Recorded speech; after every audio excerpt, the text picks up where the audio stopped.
চলো না বেবি, হয়ে যাক। তুমি পারবে না। তুমি কিছুই করতে পারো না। তোমার গায়ে শক্তি নেই বেবি। বেবি, আজকে ওষুধ খেয়ে এসেছি, দেখো তোমাকে কি মজা দেই। তোমরা যারা আমার ভয়েসকে ভালোবাসো তারা এই মুহূর্তে আমাদের চ্যানেলটি অবশ্যই সাবস্ক্রাইব করে রাখবে। আর হ্যাঁ, ভিডিওটি সম্পূর্ণ শুনবেন। বেবি, তোমার কত টাকা লাগে? আমি দেব। বেবি, আমার অনেক টাকা লাগবে। বেবি, তুমি আমাকে টাকাগুলো দিয়ে দাও প্লিজ। চলো না বেবি, হয়ে যাক। চলো না, আমরা পার্সোনাল কাজগুলো সেরে ফেলি। আমি তো তোমাকে টাকা দেব, তাই না? তুমি কিছুই করতে পারো না। তোমার গায়ে শক্তি নেই বেবি। তুমি পারবে না।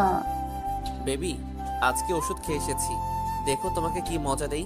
তুমি এরকম করো কিসের জন্য বেবি? আরে সোনা, তুমি বোঝার চেষ্টা করো। তুমি পারবে না। তুমি এখন মাল খেয়ে টাল হয়ে আছো। তুমি কি আমাকে অপমান করতেছো সোনা? ও সোনা, কাছে আসো। তোমাকে অপমান করব কিসের জন্য? তুমি তো আমার সোনা, জানো মামু। চলো না সোনা, ঘরের ভেতর চলে যাই আমরা। বাইরে থাকলে সবাই দেখো তাকিয়ে আছে। আরে সমস্যা কি সোনা? কোনো সমস্যা নেই। তুমি শুধু একটু ভালোবাসা দাও, আমি তোমাকে ভালোবাসা দিয়ে ভরিয়ে দেব। তোমার ফিগারটা হেব্বি সোনা, সত্যি বলতেছি। আমার বউয়ের থেকেও অনেক সুন্দর। তার জন্য তো বলতেছি, তোমার বউকে বাদ দিয়ে আমাকে বিয়ে করে নাও। সোনা, তোমাকে তো বিয়ে করব সোনা, তোমাকে বিয়ে করব আমি। চলো না সোনা। সোনা, চলো আমরা রুমে যাই। আশিক কথা বলা শেষ করে নীলাকে কোলে তুলে নিয়ে রুমের দিকে যেতে লাগলো। তখন পিছন থেকে আনিশা এসে উপস্থিত। আনিশা তার স্বামীর এই অবস্থা দেখে নিজের চোখকে বিশ্বাস করতে পারছে না। সে কল্পনা করতে পারছে না যে মানুষটা এত জঘন্য। সে আশিককে মনে করত অনেক ভদ্র, অনেক শান্ত, অনেক ভালো একটা ছেলে, কিন্তু আজকে সে নিজের চোখকে বিশ্বাস করতে পারছে না। অনেকেই অনেক কথা বলতো, আনিশা কথাগুলো তোয়াক্কা না করে আশিকের সাথে সংসার শুরু করেছিল, কিন্তু আজকে সে হাতে নাতে ধরতে পারলো আশিককে। তোমার এই রূপ আজকে আমি নিজের চোখে দেখে অবাক হলাম।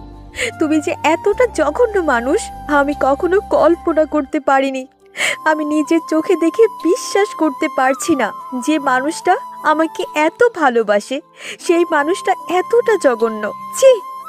তোকে কি একবারের জন্য বলেছিলাম এখানে আসার জন্য? তুই এখানে এসেছিস কিসের জন্য? চলে যাও। তুমি একবার বোঝার চেষ্টা করো, তখন আমি ভুল করেছিলাম তোমার সাথে। তার জন্য তুমি আমাকে এইভাবে আঘাত করতে পারো না কথা দিয়ে। দেখো, বেশি বকবক করার সময় আমার নেই। আর তুমি আমার চোখের সামনে একদম থাকবে না, তাহলে কিন্তু কখন কি করে বসবো নিজেও জানি না। তুমি ভুল বুঝতেছো। আমাকে আসলে যেখানে সমস্যার তুমি সেখানে না দেখে অন্য একটা বিষয় নিয়ে আমার সাথে মনোমালিন্য করে থাকতে পারো না। তোকে আমার চোখের সামনে থেকে চলে যেতে বলেছি, আর তুই এখানে বকবক করতেছিস কিসের জন্য? চলে যা বলছি। আমি চলে যাওয়ার জন্য এখানে আসিনি।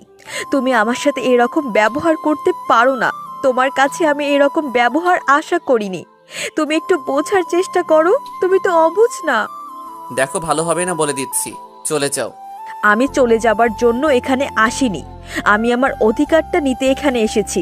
তুমি কেন আমার সাথে এরকম করবে? কিসের জন্য?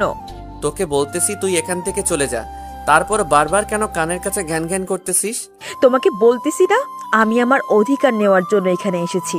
তুমি সামান্য একটা বিষয় নিয়ে ভুল বুঝাবুঝি করবে আর আমাকে এভাবে দূরে ঠেলে দিবে, আর আমি কষ্ট পাবো। আর তুমি এদিকে অন্য মেয়েকে নিয়ে ফুর্তি করবে। আমি সেটা মেনে নিতে পারবো না। আমাকে আমার ন্যায্য অধিকার দিতে হবে। আমি আমার বাপের টাকা দিয়ে যা খুশি তাই করব, তাতে তোর কি? আমার অনেক কিছু দেখে আমি এখানে এসেছি। যদি আমার কিছু না থাকতো তাহলে আমি এখানে কখনোই আসতাম না। দেখ, তোর চোখের ন্যাকা কান্না দেখে আমি কখনো তোমার উপর সহানুভূতিশীল দেখাতে যাব না। তুমি একটা মিথ্যা কথার জন্য আমাকে এত বকা দিলা, সবার সামনে অপমান করছো। এর জন্য তোমাকে একদিন পস্তাতে হবেই। তোকে বলছি কি, আর তুই করতেছিস কি? তোকে এখান থেকে চলে যেতে বলছি, সবার সামনে আমার সাথে এভাবে কথা বলবি না। সত্যি কথা বলা না সবার গায়ে লাগে, এটা চরম সত্য। একটা কথা বুঝে নাও, আমি সত্যি বলতেছি, তাই তোমার গায়ে লাগতেছে। আজকে তুমি আমার সামনে তুমি অন্য মেয়েদের সাথে ডান্স করতেছো, গলাগলি করতেছো, করো। একদিন আমারও সময় আসবে, তখন আমিও তোমাকে অবহেলায় করব। তোর মতন মেয়ের কাছে যাব আমি? হ্যাঁ, কখনোই না। তবে তুই যদি আমার কাছে কিছু টাকা ভিক্ষা চাস, দিতে পারি। যা বলেছ, আর তোমার কোনো কথা আমি শুনতে চাই না। আমি এখান থেকে চলে যাচ্ছি, ঠিক আছে? তুমি ভুল করো, আমার কাছে আসার চেষ্টা করবে না। আমি আমার ছেলে সন্তানকে নিয়ে সুখে থাকব। কথাটা বলে সেখান থেকে কান্না করতে করতে বেরিয়ে আসলাম।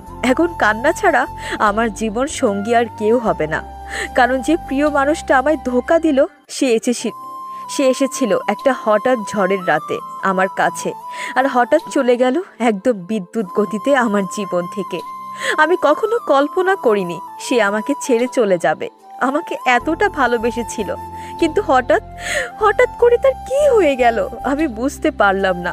আমি তাকে সুখ দিতে পারলাম না, নাকি সে আমার কাছ থেকে সুখ নিতে পারলো না। কেন জানি মনে হচ্ছে আমার মাঝেই হয়তো কোনো কমতি ছিল, না হলে সে কখনো আমায় ছেড়ে যেতে পারতো না। আমি হয়তো তাকে খুশি করতে পারিনি, তার জন্য সে আমাকে ছেড়ে চলে গিয়েছে। কিন্তু এরকমটা কিছুই নয়, আমি তাকে ঠিক খুশিতেই রেখেছিলাম, ঠিক সুখে শান্তি দিয়ে রেখেছিলাম। কিন্তু তার ছিল মেয়ের নেশা। একটা মেয়ে দিয়ে তার কখনো চলবে না। যে ছেলেটা মেয়ের নেশা করে সেই ছেলেটা কখনো একটা বউকে ভালোবাসা দিয়ে আগলে রাখতে পারে না। হয়তো আজকে আমি তার কাছে আকুতি মিনতি করলাম, কিন্তু সবার সামনে অপমানিত হয়ে আমাকে বের করে দিল। কিন্তু একদিন সময় আসবে, সে আমার কাছে ফিরে আসবে, কিন্তু আমি তাকে আমার কাছে গ্রহণ করব না। যে ছেলে আছে আমি তাকে নিয়ে আমার ভবিষ্যৎ গড়ে তুলব। ভাবছেন আমাদের বিয়ের হওয়ার অনেক দিন হইল, তাই না? আসলে সেই রকম কিছুই না। আসলে আমার প্রেগন্যান্সি টেস্ট করিয়েছিলাম, তখন ডাক্তাররা বলেছিল আমি প্রেগনেন্ট। আর মনের খুব ইচ্ছে ছিল যে প্রথম সন্তানটা ছেলে হবে, তার জন্য আমি বলেছি ছেলে হবেই। আমার একটা আত্মবিশ্বাস আছে, তার জন্যই বলেছি যে আমার ছেলেকে নিয়ে আমি সুখে থাকব। কিন্তু সেই সুখটা তো আমার কপালে সইল না। যেখানে স্বামী থাকবে না সেখানে কিভাবে আমি থাকব বুঝতে পারছি না। তোকে আমি বলেছিলাম না তুই আমার ছেলের কাছে যাবি না? আর তুই 2 টাকার মেয়ে হয়ে এত বড় হওয়ার স্বপ্ন কিভাবে দেখতে পারিস? ভেবেছিলি যে আমার ছেলেকে পটিয়ে নিবি আর সম্পত্তির মালিক হয়ে যাবি, তাই না? দেখেন আম্মু, সেরকম কিছু ছিল না। আমি শুধু আমার ভালোবাসার মানুষটাকে চেয়েছিলাম, আমি কখনো কোনো সম্পত্তির দিকে তাকাইনি। আমি ভালো করেই জানি কে কিরকম। তোর মুখ দেখলেই বোঝা যায় তুই সম্পত্তির লোভে আমার ছেলেকে বিয়ে করেছিস ফাঁদে ফেলে। আম্মু, আপনি আমাকে ভুল বুঝছেন। প্লিজ আমাকে এই মিথ্যা অপবাদটা দিবেন না। আপনার সন্তান আমাকে আজ দূর করে দিচ্ছে, আর আপনিও আমাকে এভাবে বলছেন। যাই হোক, আমার ছেলের তাহলে বুদ্ধি ফিরে এসেছে। তাকে কত করে বলেছিলাম যে তোর মতো একটা মেয়েকে কেন সে বাসায় রেখেছে, শেষ পর্যন্ত আপদ বিদায় করে দিয়েছে। আম্মু দেখেন, আমিও তো আপনার একটা মেয়ের মতো, তাই না? যদি আপনার ছেলে না হয় মেয়ে হতো, তাহলে তো সে আর আজকে আমার মতোই হইতো, তাই না? সে তো গরিব ঘরে জন্ম নিত না, সে তো আমার মেয়ে হতো, তাই না? বড় লোকের মেয়ে। আর সে তো দেখতে অনেক সুন্দর হতো, তোর মতো একটা কালসাপ হতো না। আম্মু, আপনি আমাকে এত পরিমাণে ঘৃণা করেন আমি কখনো বুঝতে পারিনি। আমি তো আপনার কোনো ক্ষতি করিনি। আপনি যখন যেটা বলেছেন আমি তো মাথা পেতে নিয়েছি, সেটাই। আপনার সব কাজ করে দিয়েছি, তারপর আপনার মনটা আমি পেলাম না। এখন আমি তোর মুখ দেখতে পাচ্ছি না। এখন ঘরের কাজ যেগুলো আছে সব কমপ্লিট কর। তারপর আমার কিছু কাপড় আছে, সেগুলো পরিষ্কার কর। তারপর ঘরগুলো ভালোভাবে পরিষ্কার কর। তারপর কি করবি? বাকি কাজগুলো করবি। আমি এখন ঘুমোতে যাচ্ছি। আনিসা আর কোনো কিছু বলতে পারলো না লজ্জায়। তার উপর তার স্বামী আজকে যে ব্যবহার করলো সবার সামনে, সে ভেবেছিল তার শাশুড়ি আম্মু তাকে হয়তো একটু সান্ত্বনা দিয়ে বাসায় থাকতে বলবে, কিন্তু তিনি যেটা বলে গেলেন তাতে তো বাসায় থাকা কোনোভাবেই সম্ভব না। তাকে তাহলে এখানেই তিলে তিলে মরতে হবে। তার পেটে সন্তান আসবে, তাকে কিছু করে খাওয়াতে পারবে না। আনিশা মনে মনে ভাবতে লাগলো, সে যদি এখন এখান থেকে গ্রামের বাসায় চলে যায় তাহলে তাকে নিয়ে তো সবাই হাসি ঠাট্টা করবে। এখান থেকে গ্রামের বাসায় যাওয়া যাবে না, কারণ গ্রামের মানুষকে সে বড় মুখ করে বলে এসেছে এখন সে বড়লোক বাড়ির বউ। গ্রামের মানুষরা বড় লোকদের সম্মান কি পরিমাণ করে সেটা বলার বাহিরে। এখন যদি আমি কোনো মতে গ্রামে যাই এবং গ্রামের মানুষ কোনো মতে জানতে পারে বিষয়টা, তাহলে আনিশার আব্বু আম্মুর মুখে চুনকালি লেগে যাবে। এটা কখনোই হতে পারে না। আনিশা তারপর শোরুমে গিয়ে তার প্রয়োজনীয় জিনিসপত্র নিয়ে বাসা থেকে বেরিয়ে পড়ল, কারণ এই সময় বাসায় কেউ নেই। তার শাশুড়ি আম্মা গেল ঘুরতে, আর তার স্বামী তো এখন পার্টি নিয়ে ব্যস্ত। আজকে আমি বাসা থেকে সেই মেয়েটাকে তাড়িয়ে দেওয়ার ব্যবস্থা করব। এই জঘন্য মেয়েটাকে আমি কখনোই আর সোসাইটিতে মেইনটেইন করতে পারবো না।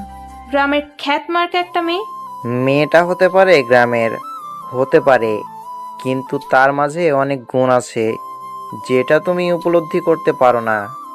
আমার মুখের উপর কথা বলা বন্ধ করে নিজের মুখটা বন্ধ রাখো। আমি যেটা করতে চাই আমাকে সেটাই করতে দিবা। দেখো, এই মেয়েটা আমাদের ছেলেকে কন্ট্রোলে রাখতে পারবে, না হলে তুমি কখনোই আমাদের ছেলেকে কন্ট্রোলে আনতে পারবে না, কারণ মেয়েটার ধৈর্য আছে। আমি আমার ছেলের জন্য আধুনিক মেয়ে খুঁজে আনবো ঘরে। এইরকম বেদের মেয়ে জ্যোৎস্না দিয়ে কি করব আমি? আমার সোসাইটিতে খাপ খাওয়াতে পারবো না, তাই আমি আমার ছেলের জন্য একটা আধুনিক বউ লাগবে। যেই মেয়েরা রাতে বাইরে যাবে, এই ক্লাবে গিয়ে পার্টি করবে, ওই ক্লাবে গিয়ে নাইট পার্টি করবে, সেই রকম বউ তোমার দরকার, তাই না? এখনকার যুগে এসব স্বাভাবিক। তুমি এসব নিয়ে তর্ক করা বাদ দাও তো। আমার সাথে এখন চুপচাপ গাড়ি চালাও তো। তারপর কালাম সাহেব শিল্পার সাথে কোনো কথা না বলে চুপচাপ গাড়ি ড্রাইভ করতে লাগলো। আর এদিকে আনিশা বাসা থেকে বেরিয়ে কোন দিকে যাবে ভেবে পাচ্ছে না। তার উপর শুধু একটাই উদ্দেশ্য, সে যে কোনো প্রকারে এই জলসাখানা থেকে বেরিয়ে যেতে চায়। কোন দিকে যাবে কোনো গাড়ি না দেখতে পেয়ে সে রাস্তার এক সাইডে হেলে দুলে হাঁটতে লাগলো। সন্ধ্যা পেরিয়ে রাত ঘনিয়ে আসতে লাগলো। সে হাঁটতে হাঁটতে অনেক দূরে এসেছে। সামনে একটা বাস দেখতে পেয়ে চুপি চুপি বাসের এক কর্নারে গিয়ে গুটিসুটি মেরে বসে পড়লো। যেদিকে যায় যাবে, সে সেখানে নেমে যেদিকে দু চোখ যাবে সেদিকে চলে যাবে। তাও এরকম জল্লাদ মার্কা এলাকায় সে থাকতে চায় না, না যেখানে তার কোনো মূল্য নেই। সে এতদিন পড়েছিল শুধু মূল্যহীন হয়ে, যার জন্য তার শাশুড়ির অত্যাচার সহ্য করেছে, সেই মানুষটাই তো এখন তার না। সে তো এখন অন্য মেয়ের দেহর মধ্যে নিজের সুখটা খুঁজে নিতে চাচ্ছে। থাকুক না সে তার মতো। আনিশা এটাকে স্বপ্ন ভেবে হয়তো ভুলে যাওয়ার চেষ্টা করবে। ভুলে যাওয়া সহজ নয়, কিন্তু চেষ্টা তো করতেই হবে। সত্যি সোনা, অনেক মজা পাইছি। সোনা, তোমার টেস্ট হেভি। শোনা, আমি অনেক মজা পাইছি। তোমার এই মজা দেওয়ার প্রক্রিয়াটা অনেক ভালো ছিল। চলো, আজকে তোমাকে আমার বাসায় নিয়ে যাব। আমার বউয়ের সামনে আমি তোমাকে জড়িয়ে ধরে শুয়ে থাকবো। চলো। না না, আমার লজ্জা করবে তো, আমি যেতে পারবো না। আমার শাশুড়ি মা কি বলবে, তার মুখের দিকে তাকিয়ে তো আমি থাকতেই পারবো না। আচ্ছা, তাহলে কি আর করা, এখন চলো, তোমার সাথে আমি যাব। তুমি আমাকে গল্প বলো। আর তুমি এত সুন্দরী কেন? আমি শুধু তোমার জন্য সুন্দরী, তোমাকে ভালোবাসি, তোমাকে পেতে চাই, তোমাকেই কাছে পেতে চাই। আচ্ছা, তুমি কি অন্য কাউকে ভালোবাসো, যার কারণে তার কাছে ছ্যাঁকা খেয়েছো আর আমার কাছে চলে এসেছো আমার মতো? সেরকম কিছু না, একটা ছেলে ছিল টাকার লোভী। যেমন তোমার বউ আছে টাকার লোভী, ওই রকম ছেলে ছিল, অনেক সুন্দর দেখতে, টাকার লোভী। তাকে আমি ভালোবেসেছিলাম ভুল বুঝে, কিন্তু পরে সে আমার কাছে টাকা নিয়ে আমাকে ছেড়ে দিয়ে চলে গিয়েছিল। আমিও তো সেটাই ভেবেছিলাম যে গরিব ঘরের মেয়ে একটু হয়তো ভালো কিছু খেতে পারলে, ভালোভাবে চলতে পারলে হয়তো আমাকে অনেক ভালোবাসবে, কিন্তু পরে দেখলাম সে শুধু টাকাকেই ভালোবাসে, আমাকে না। তোমার মতো সুন্দরীকে আমি চাই। তোমার মনে হয় প্রচুর নেশা হয়ে গেছে, তাই না গুরু? আসো, তোমাকে একটু চুমু খাই। তোমার ঠোঁটের স্বাদটা না অনেক সুন্দর। তাই নাকি গো? তোমার মাঝে না একটা মায়া আছে, যে মায়াতে আমাকে জড়িয়ে নাও, আর কখনো সেই মায়া থেকে আমি ফিরতে চাই না। আরে আবালের বাচ্চা, শুধু তোর টাকা দরকার, আমার আর কিচ্ছু চাই না। তুই কে? তোর মতো কত হ্যান্ডসাম ছেলে আমার পিছনে পড়ে আছে এই সুন্দরী পেছনে, আর তুই তো 2 টাকার একটা ছেলে। তোর 2টা, আমার দরকার টাকা, হলো আমি শেষ। তুমি কি কিছু বলতেছো আমাকে? আমি কিন্তু স্পষ্ট শুনতে পাইনি। আমার মাথাটা কেমন জানি ঘোরাচ্ছে। তুমি আমাকে একটু সাহায্য করো, আমাকে ধরে নিয়ে যাও। আচ্ছা, তাহলে আজকে তোমাকে আর বাসায় যেতে হবে না, তুমি আমার সাথে থাকবে, কি বলো? চলো, আমি তোমাকে নিয়ে যাচ্ছি। আজকে দুজনে অনেক ফুর্তি করব। আচ্ছা শোনো, তাহলে আমাকে তাহলে আমাকে নিয়ে চলো তোমার কাছে। আমি তোমার সাগরে ডুবে যেতে চাই, তোমার ভালোবাসাতেই। আমিও সোনা, আমিও শুধু তোমার ভালোবাসাতে ডুবে থাকতে চাই। তুমি আমাকে ভালোবাসবে সোনা, তুমি অনেক ভালো। সোনা চলো, আমি তোমাকে নিয়ে যাচ্ছি। চলো সোনা, আমি তোমাকে তোমার বাসার কাছে নামিয়ে দিয়ে বাসায় চলে যাব। তোমার সাথে গেলে আমার অনেক মজা লাগে। তোমার বউ যে তখন তোমাকে বকা দিয়ে গেল, তোমার রাগ হবে না পরে? এখন থেকে তুমি আমার বউ হবে। আমি আজকে গিয়ে উকিলের সাথে কথা বলবো, তাকে আমার জীবন থেকে সরিয়ে দেব, দিয়ে তোমাকে নিয়ে আসবো। আচ্ছা সোনা, তাহলে তাই করো। যত দ্রুত সম্ভব তুমি আমাকে তোমার বউকে মাথা রাখার সুযোগ করে দাও। তুমি একদম টেনশন করবে না, খুব তাড়াতাড়ি আমি তোমাকে আমার বুকে রাখবো সোনা। তোমাকে ছাড়া আমি থাকতে পারবো না। সোনা আমার, তোমাকে এতগুলো ভালোবাসা। চলো, এখন তুমি আমাকে নামিয়ে দিয়ে বাসায় চলে যাবে, অনেক রাত হয়ে আসলো যে। আচ্ছা চলো, আর এখানে থাকা যাবে না, রাত হয়ে এসেছে, আবার বাসায় যেতে হবে। চলো। চলো, তোমার সাথে আজকে গল্প করতে করতে বাসায় যাব, চলো। শোনো, আজকে সারা রাত তোমার বুকে মাথা রেখে আমি শুয়ে থাকবো, তোমার সাথে আমার বাসায় থাকবে তুমি। তুমি আর কয়েকটা দিন ধৈর্য ধরো, আমি তোমাকে একদম পার্মানেন্টলি আমার বুকে নিয়ে আসার চেষ্টা করব। তুমি কি আমাকে ধোকা দেবে না তো? তুমি বলতেছো চেষ্টা করবে, তুমি কখন আমাকে তোমার উপর অধিকার খাটাতে, মানে স্বাক্ষর করাতে? কি আবল তাবল কথা বলতেছো? চলো না, এখন বেশি কথা বলতে পারবো না, তাহলে নেশাটা ধরে আসবে, তখন বাসা পর্যন্ত পৌঁছাতে পারবো না। চলো। এটা আমি কোথায় চলে আসলাম? এখন কি হবে? গাড়িতে তো নামতে দিচ্ছে না, ব্যাপার কি? কোথায় নিয়ে যাচ্ছে কোনো কিছু বুঝতে পারছি না। হঠাৎ করে তো উঠে পড়লাম, কিন্তু এখন আমাকে কোথায় নিয়ে যাচ্ছে আমি তো নিজেও বুঝতে পারছি না। গাড়িটা মনে হয় প্রায় 6-7 ঘন্টা থেকে চলছে, একবারের জন্য দাঁড় করালো না। বুঝলাম না আমাকে কোথায় নিয়ে যাওয়া হচ্ছে, বা আমি কোন জায়গায় গাড়িতে উঠে পড়লাম বুঝতে পারছি না। নিজের ভিতরের কষ্টগুলো বারবার লাফিয়ে উঠছে, কিন্তু অনেক কষ্টে কষ্টগুলো চেপে রেখেছি। আজকের মতো কষ্ট জীবনে কখনো হয়নি, কখনো কল্পনা করতে পারিনি যে আমি এত বড় লোকের একজন বউ হব, আর এভাবে আমি ধোঁকা খাবো। সে আমাকে যতই না বলতো যে ভালোবাসা কখনো ধনী গরিব বোঝে না, শুধু দুটি মনের মিলনের ব্যাপার, এখানে কোনো ধনী গরিবের তফাৎ থাকে না, শুধুই ভালোবাসা থাকে। কিন্তু আজকে আমি যখন তাকে দেখলাম, তার চোখে মুখে আমার জন্য ভালোবাসা দেখতে পেলাম না। আমি কি এত তাড়াতাড়ি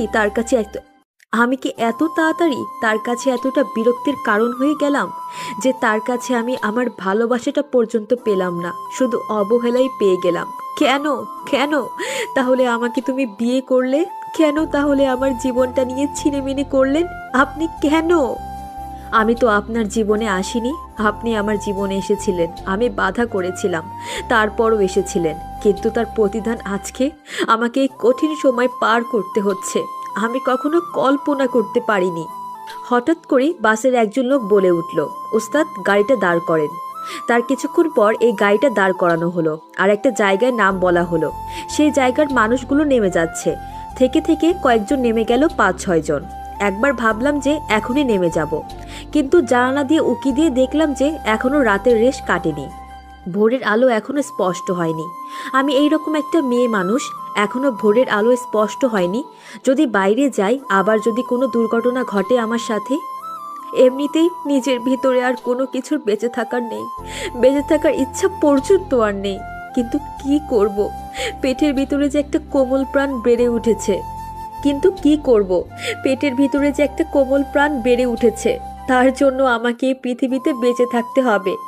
কিন্তু এখন নামা যাবে না। ভোরের আলোটা যেখানে স্পষ্ট দেখা যাবে সেখানে নেমে যাব। মোবাইলের স্ক্রিনে তাকিয়ে দেখি 4:30 বাজে। তার মানে আলো প্রকট হতে আরও 30 মিনিট বাকি। 5টার পরই ভোরের আলো প্রকট হবে, আর সেখানে নেমে যেদিকে দুচোখ যায় সেদিকে চলে যাব। কিন্তু আমার মনে হচ্ছে আমি একদম গ্রাম অঞ্চলে চলে এসেছি।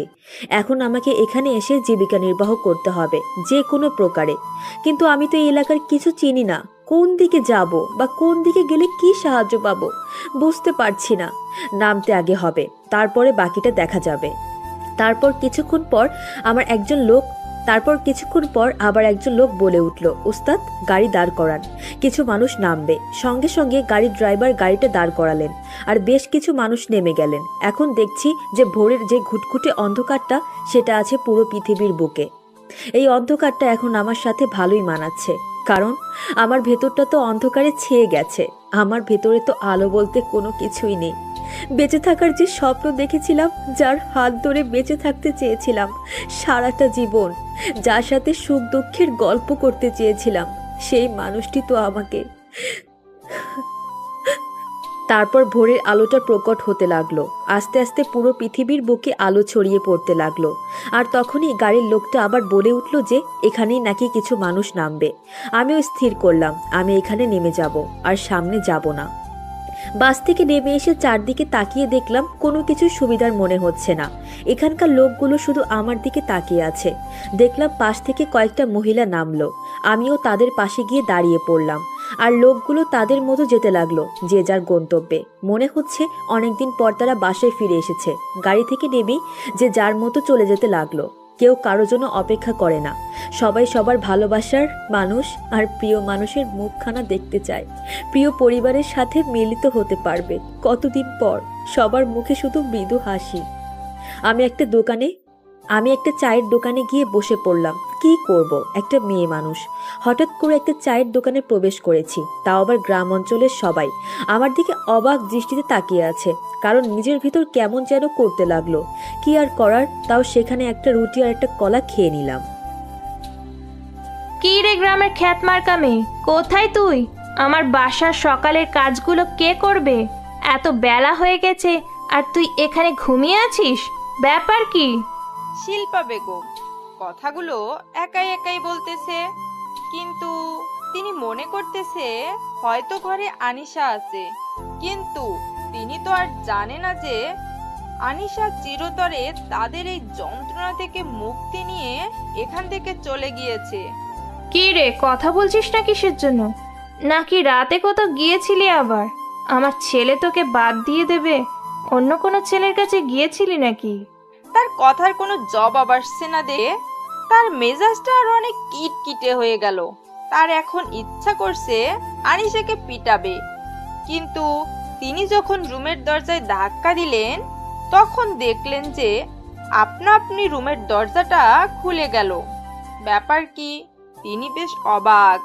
তার থেকেও বড় অবাক হলেন যখন ঘরে কাউকে দেখতে পেল না। ঘর পুরোপুরি ফাঁকা, তার ছেলেও নাই এবং তার ছেলের বউ সেও নেই রুমে, একদম পুরো ফাঁকা পড়ে আছে। কালকে যেরকম রেখে গিয়েছে ঠিক তেমনই আছে, কিন্তু একটু অগোছালো রুমটা। ব্যাপার কি, তিনি ভেবে পাচ্ছে না এখানে কি হতে যাচ্ছে। আর উনি একটু লক্ষ্য করে দেখলেন যে তার ছেলের বউ, যাকে তিনি গ্রামের খ্যাতমার্কা মেয়ে বলে ডাকে, সব সময় তার কোনো কাপড় বা তার কোনো প্রয়োজনীয় জিনিসপত্র দেখা যাচ্ছে না রুমে। শিল্পা বেশ অবাক হলেন ব্যাপারটা দেখে। কোথায় তুমি? বেরিয়ে আসো, দেখো কি কাণ্ড হয়ে গিয়েছে বাসার ভিতরে। বাসায় কেউ নেই, তুমি আমি ছাড়া। এখন বাসায় কেউ নেই, তাড়াতাড়ি বেরিয়ে আসো, দেখো। কি হয়েছে? তোমরা এত সকালে চিল্লাচিল্লি করতেছো কিসের জন্য? ব্যাপার কি? সারা রাত কাজ করছি। তোমার ছেলের বউ কেউ রুমের ভিতরে নেই। রুমের ভেতর থেকে দরজা বন্ধ করা থাকবে, সেটাও নেই। আমি যখন রুমে গেলাম আর রুমের ভেতরটা কেমন যেন অগোছালো লাগতেছিল। তুমি এত অস্থির হচ্ছ কিসের জন্য? তারা হয়তো কোথাও ঘুরতে গিয়েছে সকাল মুহূর্তে উপভোগ করার জন্য। তুমি সব সময় রোমান্টিক মুডে থাকতে চাও, তাই না? তোমার এত রোমান্টিক মুড আসে কোথা থেকে? আমি টেনশনে মরে যাচ্ছি। এত টেনশন করতে হবে না, একটু পর দেখবে যে দুইজনে চলে আসছে। সমস্যা নেই, এখন চুপচাপ নিজে হাতে কাজ আছে সেগুলো শেষ করো, আর তারপর যেগুলো কাজ করতে হবে সেগুলো রেখে দাও। এখন আমাকে কাজ করতে হবে তাই না? এখন তুমি আমাকে কাজ করতে বলছো, তাহলে তোমার ছেলের বউয়ের হয়ে যে কালকে ওকালতি করলে কিসের জন্য? তোমরা এত কথা শোনার তোমার এত কথা শোনার আমার সময় নেই। আমার অফিসের সময় হয়ে যাচ্ছে, তুমি সেটা ভালো করেই জানো। আর আমার কি কি লাগবে তাড়াতাড়ি এখানে এনে দাও। তুমি তো এখন আমার উপরে রাগ দেখাবে তাই না? তুমি তো সুযোগ পাইছো না, তুমি তো রাগ দেখাবে, আমি ভালো করেই জানি। এত কথা না বলে চুপচাপ যেটা করতে বলছি সেটাই করো। এত কথা বলো কিসের জন্য? তারপর শিল্পা বেগম কালাম সাহেবের সাথে আর কোনো কথা না বলে তিনি কালাম সাহেবের প্রয়োজনীয় জিনিসগুলো এনে তার সামনে রেখে দিয়ে রাগ দেখিয়ে রুম থেকে বেরিয়ে গেল। কালাম সাহেব তার স্ত্রীর রাগ দেখে মৃদু হাসলেন, তার স্ত্রীর রাগ আরো বাড়িয়ে দিলেন। শিল্পা বেগম কালাম সাহেবের মুখে মৃদু হাসি দেখে রাগে পুরে জ্বলতে লাগলো, কিন্তু কালাম সাহেবকে কিছুই বলতে পারছে না। মনে মনে স্থির করে রাখলো, যদি আজকে সে কালসাপিনী বাসায় আসে তাকে যে কি করবে। আর তার ছেলের এত রোমান্টিক মুড যে তার বউকে সকাল সকাল উধাও করে নিয়ে যেতে হবে বাসা থেকে। শিল্পা বেগম মনে মনে স্থির করলো, আজকে বাসায় আসলে দুজনকেই গণহারে পিটাবে। সে তার এত সাহস কিভাবে? এভাবে সকাল সকাল বাসা থেকে বেরিয়ে যাওয়া, তাদেরকে দেখে নেবে সে। কিন্তু শিল্পা বেগম আসল বিষয়টা এখনো জানতে পারেনি। যখন তার ছেলে বাসায় ফিরে আসবে তখন বুঝতে পারবে আসল বিষয়টা, আর তখন যে কি হবে বুঝতে পারতেছে না। একটা ধামাকা অধ্যায় শুরু হতে যাচ্ছে এই বাসায়, যেটা আগে কখনো দেখেনি। শোনা, এভাবে শুয়ে থাকতে হবে না, উঠো আর আমাকে ছেড়ে দাও। কিভাবে জড়িয়ে ধরে আছো? আমার লজ্জা লাগতেছে এখন। সোনা, তোমার কাছে এত মজা আমি কখনো বুঝতে পারিনি। চলো সোনা, আজকে তোমাকে বিয়ে করে সোজা বাসায় নিয়ে যাব, তারপর তাকে ডিভোর্স দিব। কি বলো? না, আমি সেটা করতে পারবো না। আগে তোমার সম্পত্তির কিছু অংশ আমাকে লিখে দিতে হবে, না হলে তো আমি তোমাকে কিভাবে বিশ্বাস করতে পারি বলো? আরে সোনা, এত টেনশন করো কিসের জন্য? আমি আছি তো। চলো, উকিলের কাছে আমি তোমাকে আমার সম্পত্তির কিছু অংশ লিখে দিচ্ছি। আচ্ছা, কথাটা শুনে খুশি হলাম। তুমি কি উকিলের সাথে কথা বলো, আর আমি ফ্রেশ হয়ে সুন্দর করে সাজুগুজু করে যাচ্ছি, গিয়ে তোমার কাছ থেকে সম্পত্তির দলিল নিয়ে তারপর বিয়ে করব। আচ্ছা, তাহলে তুমি রেডি থেকো, আমি তোমাকে ফোন করলে তুমি চলে আসবে।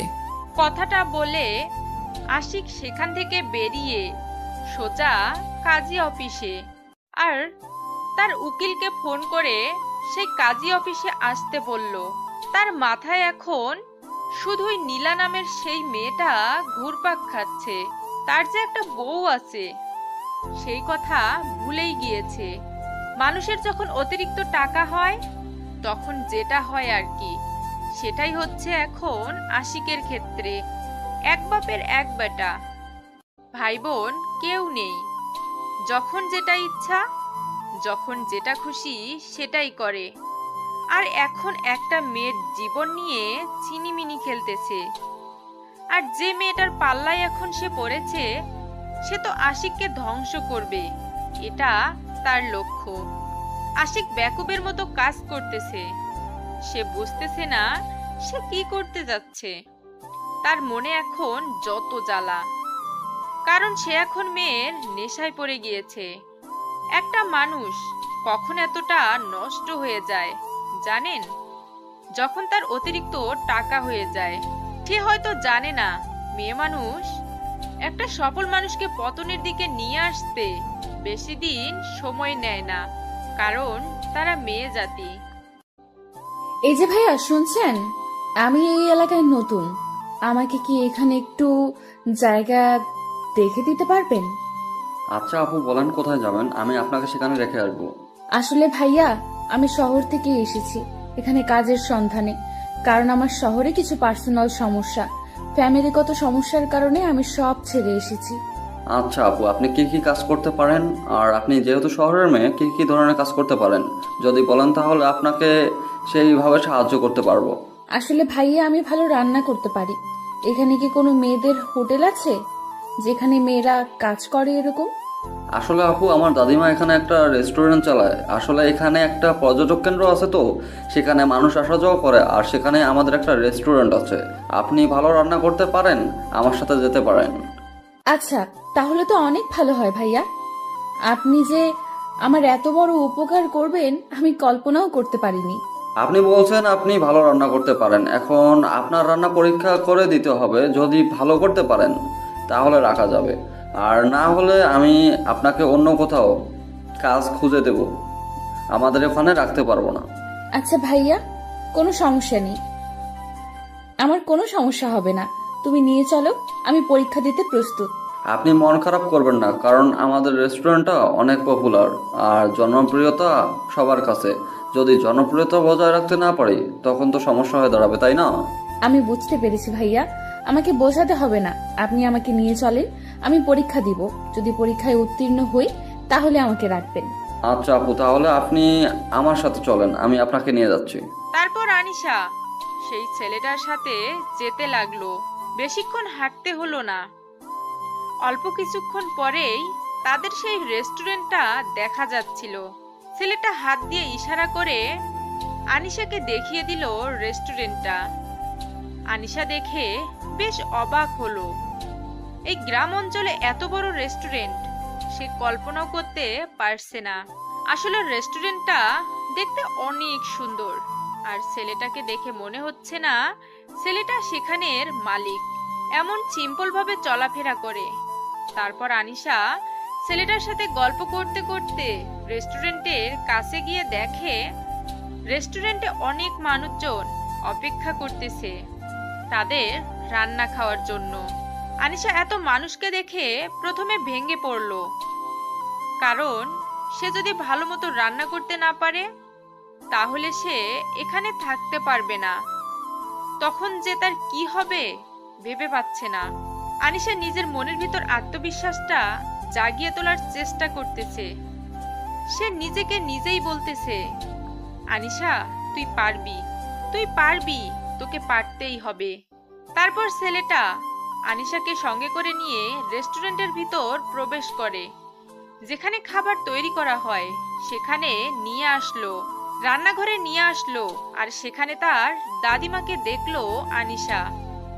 তারা নিজেরাই রেস্টুরেন্টটা চালায়, কোনো কাজের লোক রাখে না। কিন্তু আনিশাকে নিয়ে আসার কারণ হচ্ছে যে আনিশা শহরের মেয়ে, আর সে নাকি ভালো রান্না করতে পারে, আর এখানে ভালো রান্নার অনেক ডিমান্ড। তার কারণে ছেলেটা আনিশাকে পরীক্ষা করার জন্য এখানে নিয়ে আসলো।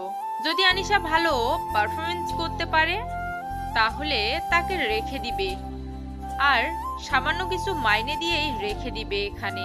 আর তার খাওয়া দাওয়ার জন্য সবকিছু তারা দেবে, আর তার দাদিমার সাথে থাকবে মেয়েটা।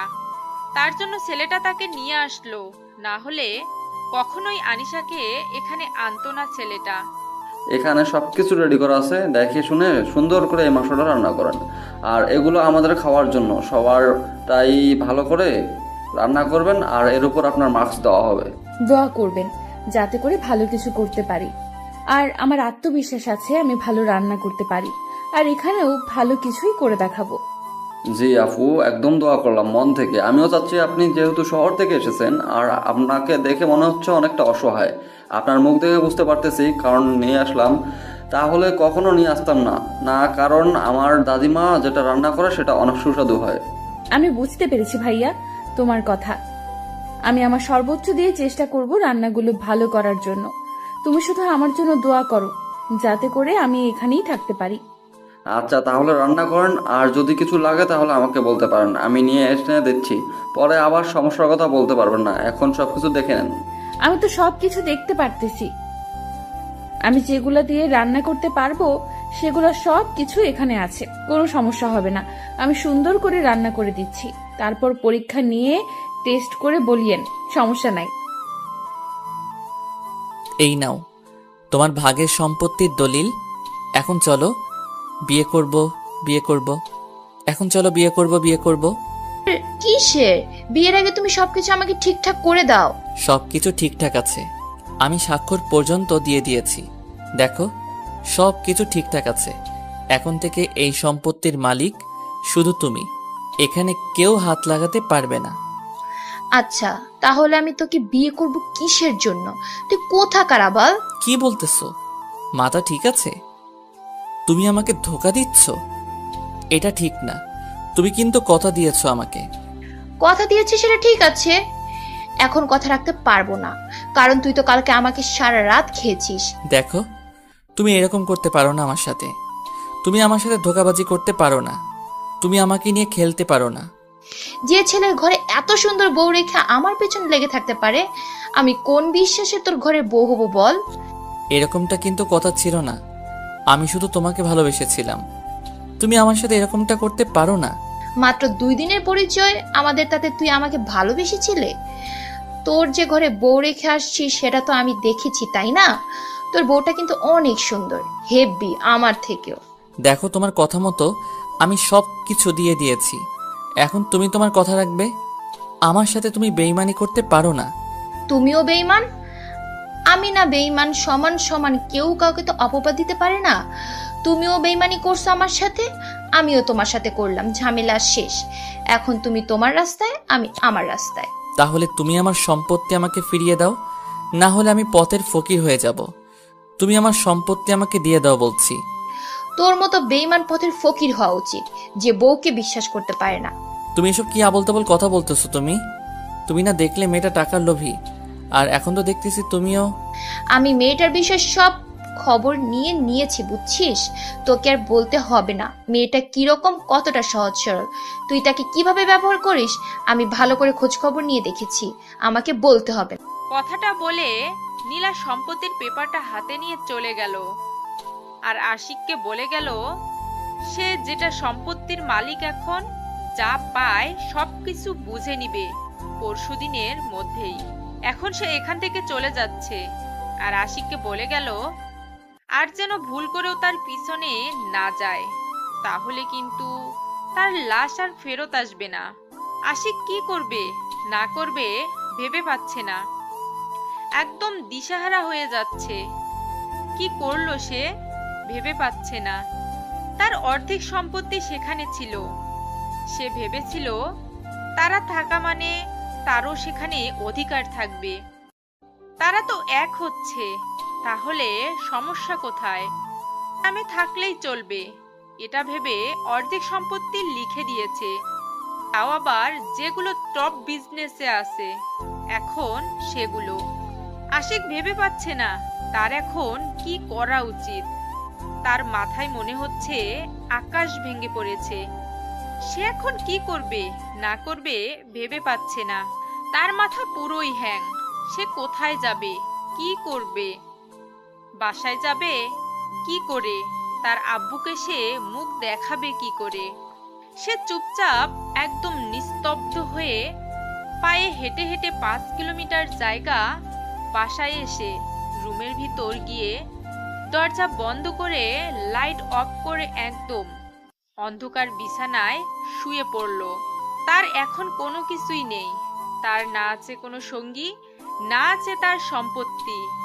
সে এখন একটা অবহেলিত ছেলে। আশিক কান্না করতেছে নিঃশব্দে, বালিশে মুখ গুজে দিয়ে নিঃশব্দে কান্না করতেছে।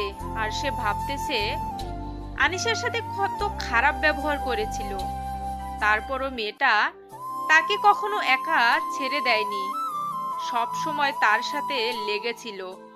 কতই না তাকে গালি দিত, এমনকি মাঝে মাঝে অনেকভাবে অত্যাচার করত। তারপরও মেয়েটা আশিকের বুকের উপর মাথা রেখে ঘুমিয়ে থাকতো। এখন আশিকের আনিশার কথা খুব মনে পড়তেছে, কিন্তু আনিশা এখন অনেক দূরে। তার তখনই মনে পড়ে গেল যে আনিশা কোথায়। সে চারপাশে আনিশাকে খুঁজতে লাগলো। রুম থেকে বের হয়ে পুরো বাড়ি আনিশাকে খুঁজতে বের হলো, কিন্তু সে আনিশাকে কোথাও পেল না। তার আম্মুর কাছে গেল। সে তার আম্মুকে গিয়ে যখন জিজ্ঞেস করবে যে আনিশা কোথায়, কিন্তু তার আগে আশিকের আম্মু মানে শিল্পা বেগম আশিককে আনিশার কথা জিজ্ঞেস করলো। আশিক থতমত খেয়ে গেল। কি উত্তর দিবে এখন? তার আম্মুকে ভেবে পাচ্ছে না। কি রে, তুই একা বাসে ফিরে এসেছিস যে? তোর বউ কই? একটু বাইরে গেছে, একটু পরে চলে আসবে। আমি একটু বিশ্রাম করি, ক্লান্ত লাগতেছে। এসব কি কথা বলছিস তুই? আমার হাতের কাজগুলো কে করে দেবে? তাহলে তুই করে দে। আচ্ছা আম্মু, তুমি মেয়েটাকে এত কষ্ট দাও কিসের জন্য বুঝি না। আজকে আবার তোর কি হলো যে মেয়েটার জন্য তোর এত মায়া লাগতেছে? ব্যাপার কি? তাকে তো ভালো মতো খাইতে দাও না, ভালো মতো পড়তে দাও না, তারপরও তোমাকে যেটা সম্মান করে সেটা তো বলার বাহিরে। আর তারপরও তুমি তাকে যেটা অত্যাচার করো। বুঝতেছি না তুই হঠাৎ এত পরিবর্তন হচ্ছিস কিসের জন্য? তোকে তো বিয়ে দিয়েছিলাম আমার কাজের মেয়ে আনার জন্য, তাই না? তোমার অত্যাচার আর আমার অত্যাচার সহ্য করতে না পেরে মেয়েটা বাসা ছেড়ে চলে গিয়েছে। চলে গিয়েছে ভালোই হয়েছে, মেয়েটাকে আর সহ্য হচ্ছে না। গ্রামের ক্ষেতমার্কা মেয়ে, কিছুই বোঝে না, হুদাই কথা বলে। তুমি ঠিক বলছো, গ্রামের খ্যাতমার্কা মেয়ে কিছুই বোঝে না, সব কথা সহ্য করে, তারপরও সব কিছু করে দেয়। আজকে তোর কি হয়েছে বুঝতেছি না তো। হঠাৎ করে তুই মেয়েটার পক্ষপাতিত্ব করছিস কিসের জন্য? তোর বাপের মতো। কই কিছু না তো, আমি রুমে যাচ্ছি, আর ডিস্টার্ব করবে না আমাকে, এখন ভালো লাগতেছে না। বিকেলে রেডি থাকিস, মেয়ে দেখতে যাব। আমার একটা বান্ধবীর মডার্ন মেয়ে আছে, তার সাথে তোর বিয়ে দেব। কারণ খ্যাতমার্কা মেয়েকে দেখলাম কি রকম করে, এবার মডার্ন মেয়ের সাথেই তোর বিয়ে দেব। আমি বিয়ে করতেছি না, আমি তো এখন বিবাহিত ছেলে, তাই না? আর আমার বউকে তো ডিভোর্স দেইনি যে অন্য একটা মেয়েকে বিয়ে করে আনবো।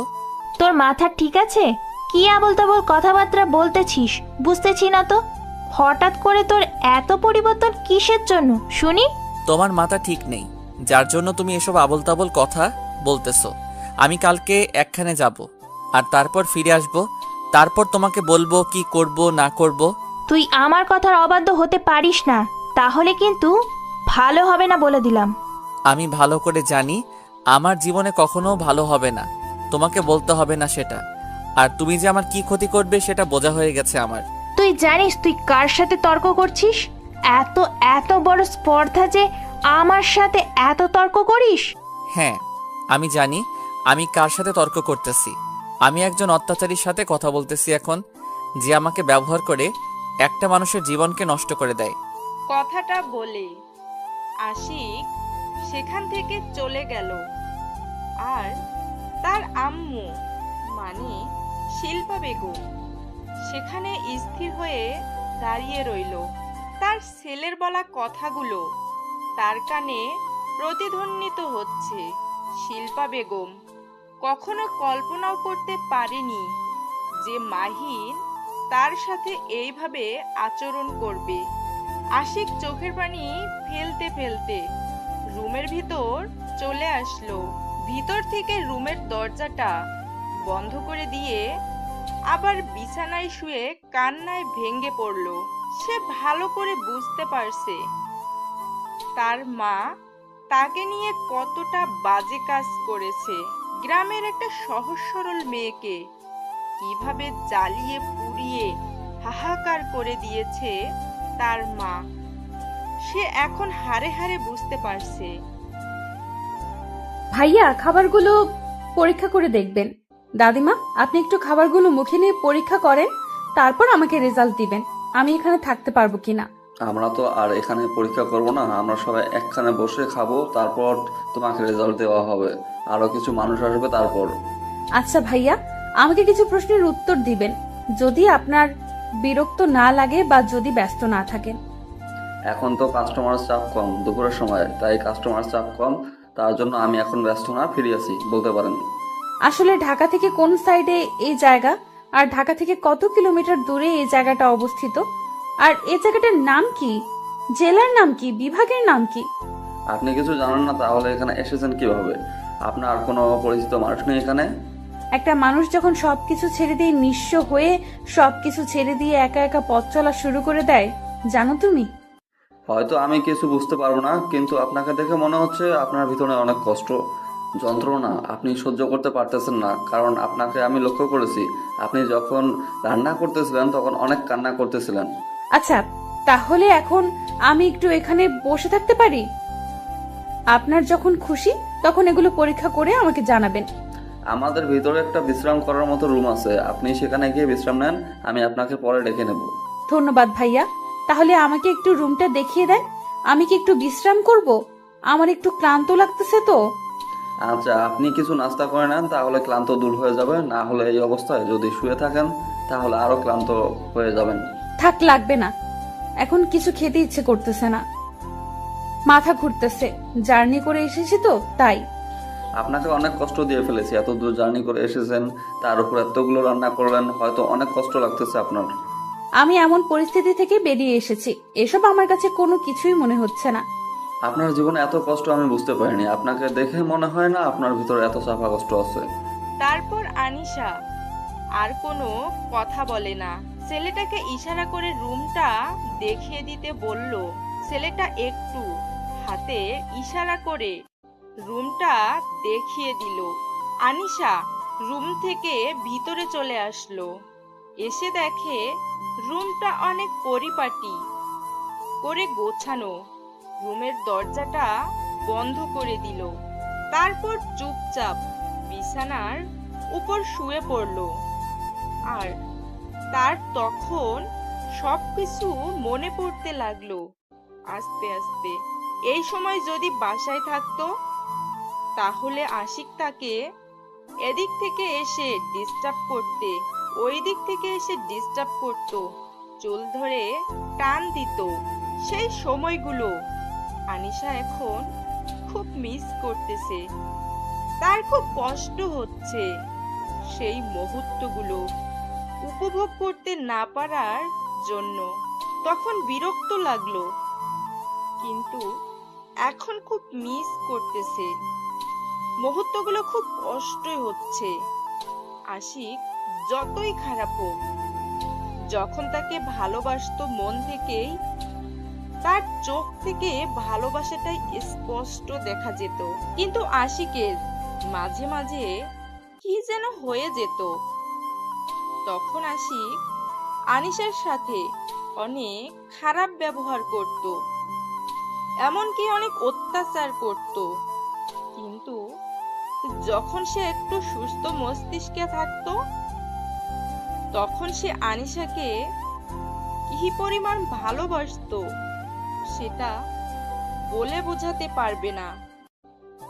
কথাগুলো ভাবতে ভাবতে আনিশা আনমনে কথা বলতে শুরু করলো আশিককে। কেন তুমি আমার সাথে এরকম করলে? কিসের জন্য? আমি কি ভুল করেছিলাম? আমার জীবনটা নিয়ে ছিনিমিনি কেন করলে তুমি? তুমি আমাকে এত কষ্ট দিতে, এত যন্ত্রণা দিতে, তাও তো আমি তোমাকে ভালোবেসেছিলাম। তোমার সব সহ্য করে নিয়ে তোমাকে শুধু ভালোই বাসতাম আমি। আমি তো কখনো তোমার কাছ থেকে কোনো কিছু আবদার করি না, আমি শুধু তোমার কাছ থেকে ভালোবাসাটাই চাইতাম। কিন্তু তুমি মাঝে মাঝে কেন আমার সাথে এরকম করতে? যখন তো তুমি ভালো থাকতে তখন আমাকে ভালোবাসায় ভরিয়ে দিতে। তুমি এমন সময় আমাকে তোমার জীবন থেকে তাড়িয়ে দিলে যে সময়টা স্বামীকে সবচেয়ে বেশি কাছে থাকা প্রয়োজন। আমি তোমার সন্তানের মা হতে যাচ্ছি, কিন্তু এই সময়টা আমি তোমাকে কাছে পাবো না। আমি জানি না বেঁচে থাকতে পারবো কিনা, সর্বোচ্চ চেষ্টা করব বেঁচে থাকার। যদি মরে যাই তাহলে আমাকে মাফ করে দিও। জানি না তোমার সাথে আর কখনো দেখা হবে কিনা, আমি চাই না তোমার সাথে দেখা করতে। আমি চাই না তোমার কাছে গিয়ে আমার সন্তানের জীবনটা নরক যন্ত্রণায় ফেলে দিতে। আমি চাই আমার সন্তানকে নিয়ে আমি এখানেই সুখে থাকবো, যদি এখানে থাকতে পারতাম। আর থাকতে না পারলে হয়তো আরো কোথাও আমাকে কাজের সন্ধানে ঘুরতে হবে। আর যদি আমার ভাগ্যটা ভালো থাকে তাহলে তো আমি এখানে থাকতে পারবো, কারণ রান্নাটা আমার মনে হচ্ছে যে অনেক সুস্বাদু হবে, কারণ আমি আমার সর্বোচ্চ দিয়ে রান্না করেছি। আমার ভাগ্যে যেটা আছে আমার সাথে সেটাই হবে। দোয়া করি তুমি সুখে থাকবে, শান্তিতে থাকবে। হয়তো আমাকে ভুলে গিয়েছো, কিন্তু আমি তোমাকে তো ভুলতে পারবো না। কথাগুলো নিজেই একা একা বলতেছিলাম, তখনই দেখলাম যে বাইরে থেকে কেউ দরজাতে ধাক্কাধাক্কি করতেছিল। তারপর বিছানা ছেড়ে উঠে গিয়ে দরজাটা খুলে দেখি ছেলেটা দাঁড়িয়ে আছে। ছেলেটার নাম পর্যন্ত জানি না এখনো আমি। ভাইয়া কি হয়েছে, কোনো সমস্যা? রান্না কি পরীক্ষা করেছেন আমার? আসলে আপু, আপনার রান্নাটা পরীক্ষা করা হয়নি, সবাই উপস্থিত, সবাই আপনাকে দেখতে যাচ্ছে, তো তার জন্য আর কি আপনাকে বললাম। আচ্ছা ভাইয়া, তার আগে আমাকে বলো তো সেখানে কে কে উপস্থিত আছে, মানে তোমাদের কি মুরব্বী? আসলে আমি একটা কথা বলি, আপনাকে যখন আমি পেয়েছিলাম তখন আমি আমার আব্বুকে জানিয়েছিলাম, তিনি আপনার খাবারটা পরীক্ষা করার জন্য এসেছে, আর আমার আম্মু এসেছে তার সাথে, সমস্যা নেই। আচ্ছা ভাইয়া, তাহলে তুমি গিয়ে তাদের সাথে একটু কথা বলো, আমি একটু পর যাচ্ছি। মানে বুঝতেই পারতেছো মুরব্বীরা এসেছে, তাদের সামনে একটু সুন্দরভাবে যেতে হবে। আচ্ছা আপু, তাহলে কোনো সমস্যা নেই, আপনি সময় নিয়ে আসেন, আমি গিয়ে আব্বু আম্মুকে কথা বলতেছি ব্যবসার কথা। তুমি যে আমার জন্য এত কিছু করতেছো, তোমাকে যে কি বলে ধন্যবাদ দেব ভেবে পাচ্ছি না। আরে আপু, সমস্যা নেই, আপনি রেডি হয়ে বাইরে চলে আসেন। আচ্ছা, আমি বাইরে যাচ্ছি, তুমি গিয়ে অল্প কিছুক্ষণ অপেক্ষা করো, আমি চলে যাচ্ছি। হয়তো আমার দেওয়া কষ্টগুলো তাকে এখন ক্ষত বিক্ষত করে দিচ্ছে, হয়তো তার এখন আমার কথা মনে পড়তেছে, আর সে ভাবছে আমি অন্য মেয়েকে নিয়ে ফুর্তি করতেছি। সে আমাকে বলেছিল সে যে কোনো পরিস্থিতিতে আমার সাথে থাকবে, কিন্তু আমার যে অত্যাচারগুলো ছিল সেগুলো ছিল অন্য লেভেলের। আমি তাকে নিজের অজান্তেই ইচ্ছাকৃতভাবেই অত্যাচার করেছি। ভেবেছিলাম টাকা আছে, মেয়ের অভাব নেই, কিন্তু মেয়েরা যে এতভাবে ধোঁকা দিতে পারে আমি কখনো কল্পনা করতে পারিনি। আজকে যদি এই পরিস্থিতির শিকার না হতাম আমি কখনো রিয়ালাইজ করতে পারতাম না। হয়তো তার ভালোবাসাটা এখন আমি অনুভব করতে পারবো তিলে তিলে, কারণ সে এখন চলে গিয়েছে। কারণ একটা মানুষ কখনো কোনো ভালোবাসা কাছে থাকলে সেই ভালোবাসার মূল্য দিতে পারে না। যখন সেই ভালোবাসার বস্তুটা বা ভালোবাসার মানুষটা দূরে চলে যায় তখন বোঝা যায় সেই ভালোবাসার মূল্যটা কি, আর সেই ভালোবাসা ছাড়া থাকা যে কি কষ্টকর। জানি না এখন তুমি কোথায় আছো, কিন্তু যেখানেই থাকো ভালো থেকো, আর আমি তোমাকে খুব তাড়াতাড়ি খুঁজে বের করব। তুমি এই দেশের যে কোনো প্রান্তেই থাকো না কেন, আমি তোমাকে সেখান থেকে খুঁজে আনবো আমার আবার বুকে। তুমি যদি ভেবে থাকো আমি তোমার খোঁজ করব না, তাহলে সেটা ভুল ভাবতেছো। আমি তোমাকে খুঁজবো, কারণ আমি বুঝতে পেরেছি তুমি আমার কতটা জুড়ে আছো। ভালোবাসি প্রিয়, খুব ভালোবাসি। খুব তাড়াতাড়ি তোমাকে খুঁজে বের করব। তুমি কোথায় থাকো, কি করো, আমি কিচ্ছু জানি না, আমি শুধু তোমাকে চাই। আমি যে কোনো প্রকারে আমি তোমাকে চাই, তোমাকে ছাড়া আমি কখনোই বেঁচে থাকতে পারবো না। ভাইয়া, আমি এখানে একটা কাজের সন্ধানে এসেছিলাম। এখানে আমার একটা প্রজেক্টের কাজ চলতেছে। আমি এখানে ভালো হোটেল কোথায় পাবো থাকার মতো? আসলে ভাইয়া, আমি একটা হোটেলের মালিক, আর সেখানে আগে থাকার ব্যবস্থা ছিল না, এখন আমরা সেটাকে দোতলা করে উপরে থাকার ব্যবস্থা করছি। আপনি চাইলে আমার সাথে আসতে পারেন। তাহলে তো ভালোই হলো, আমাকে আর এত কষ্ট করতে হবে না। আচ্ছা ভাইয়া, তাহলে আপনি আমার সাথে আসতে পারেন, এখান থেকে 5 মিনিটের রাস্তা। তোমার ছেলে আমাকে এত পরিমাণ জ্বালাতন করছে, আর সহ্য হচ্ছে না, কিছু একটা করো তো। এটা কি ধরনের অসভ্যতামি? এরকম করতেছো কিসের জন্য? শান্ত হয়ে থাকো, আমি কাজ করতেছি, দেখতেছো না? আমি বাইরে যাবো, আমি ঘুরতে যাবো, আমাকে ঘুরতে নিয়ে যাও না তুমি, পচাও। তোমাকে বলছি না কালকে বন্ধ থাকবে, তখন সবাই মিলে ঘুরতে যাব। আর সবাই তোমাকে এই কথা বলে নাই? আমি এখন যাবো, আমাকে এক্ষুনি নিয়ে যেতে হবে, না হলে কিন্তু কান্না করবো। তুমি কিন্তু এখন অভদ্র হয়ে যাচ্ছ, এটা আমি তোমাকে শিখাইনি, বোঝাই নাই। আমার মুখের উপর তর্ক করার সাহস তোমাকে আমি কখনো দেইনি। আবির তার আম্মুর কথা শুনে একদম চুপ হয়ে গেল। সে ভালো করেই জানে তার আম্মু তাকে যেটা বলে সেটা ভালোর জন্যেই বলে, আর তার আম্মু তাকে সব সময় অনেক আদর করে। সে যেটা আবদার করে সেটাই এনে দেয়। তাই আবির চুপ হয়ে গেল। ভদ্রতার সহিত চুপচাপ আবার দাদিমার কোলে চলে গেল। আনিশা নিশ্চিন্তেই আবার কাজে মনোযোগ দিল, কারণ তার এখন আর কোনো টেনশন হবে না। তার ছেলে যখন একবার কথা শুনেছে, সারাদিন সেই কথা পালন করবে। কিন্তু মাঝে মাঝে একটু ঝামেলা করে, ছোট বাচ্চা তো তাই। আনিশা কাজে মন দিল, ঠিক তখনই অন্তর ডাক দিল। আপু, একটু বাইরে আসো তো, একটা লোকের সাথে যাও, তাকে তুমি উপরের রুম দেখিয়ে দাও, রুমটা ভালো মতো বুঝিয়ে দিয়ে আসো তো। ভাইয়া, আমি এখন যেতে পারবো না, কারণ রান্না বসিয়েছি আর তোমার ছোট আব্বু কান্না করতেছে। আমাকে একটু সুযোগ দাও। আচ্ছা আপু, তাহলে তুমি তোমার কাজ করো, আমি উপরে কাজ করে দিতেছি। আচ্ছা ভাইয়া, তাহলে আমি রান্নাটা শেষ করতেছি। আচ্ছা আপু, তোমাকে আর কিছু বলতে হবে না, আমি বুঝতে পেরেছি। এখন এত চাপ নেওয়ার কোনো দরকার নেই, তুমি আস্তে আস্তে রান্নার কাজটা শেষ করো। এখন লোকজন একটু কম হবে। আচ্ছা, আর যে মানুষটা এসেছে তিনি কি এখানে দুপুরে খাবে নাকি বাইরে থেকে খেয়ে এসেছে? আনিসের কথা শুনে আশিকের মনে কেমন জানি একটা চেনা কণ্ঠ উকি দিতে লাগলো। আশিকের মনের ভিতরে সেই মেয়েটার চিরচেনা কণ্ঠটা আবার ভেসে উঠল। এই মেয়েটার কথা শুনে আশিকের একটু সন্দেহ হতে লাগলো, কিন্তু কাউকে কিছু বলতে পারছে না। আসলে এখন কাকে কি বলবে, তাই সে চুপচাপ রইল আর মনের ভিতর কথাটা রেখে দিল, প্রকাশ করলো না। আচ্ছা ভাইয়া, আপনার সাথে কথা বলবো। সেই মেয়েটা আপনার কি হয়? আমার আপু হয়। কোনো সমস্যা? তার সাথে কি দেখা করবেন? ডাকবো? না না, দেখতে হবে না। ডাকবেন কিসের জন্য? আমি এমনিতে জিজ্ঞেস করলাম যে কি হয়, এর থেকে বেশি কিছু না। আর তাছাড়া আমার একটু ক্লান্ত লাগতেছে তো। আর তাকে বলে রাখবেন যে আমি দুপুর এখানে খাবো। বাইরে কোনো কিছু খেয়ে আসিনি, একটু কষ্ট করে উপরের জন্য খাবারটা দিয়ে আসে। আমাদের দায়িত্ব এটা, আমাদের কাছে এটাই পালন করতে হবে। আপনার কোনো সমস্যা হলে আমাদের জানাবেন, আমরা তাৎক্ষণিকভাবে আপনার উপকার করার চেষ্টা করব। আচ্ছা ভাইয়া, তাহলে এখন আমি উপরে যাচ্ছি। আপনি শুধু আমাকে রুমটা দেখিয়ে দিয়ে আসেন, বাকি কাজগুলো আমি করে নিতে পারবো, সমস্যা হবে না আমার।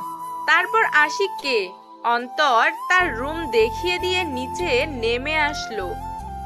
এসে দেখে যে তার ছোট আব্বু, মানে আনিশা আর আশিকের যে ছেলেটা আছে তাকে অন্তর সব সময় ছোট আব্বু বলে ডাকে, তার কাছে চলে গেল এবং তাকে কোলে তুলে নিয়ে আনিশার কাছে চলে আসলো।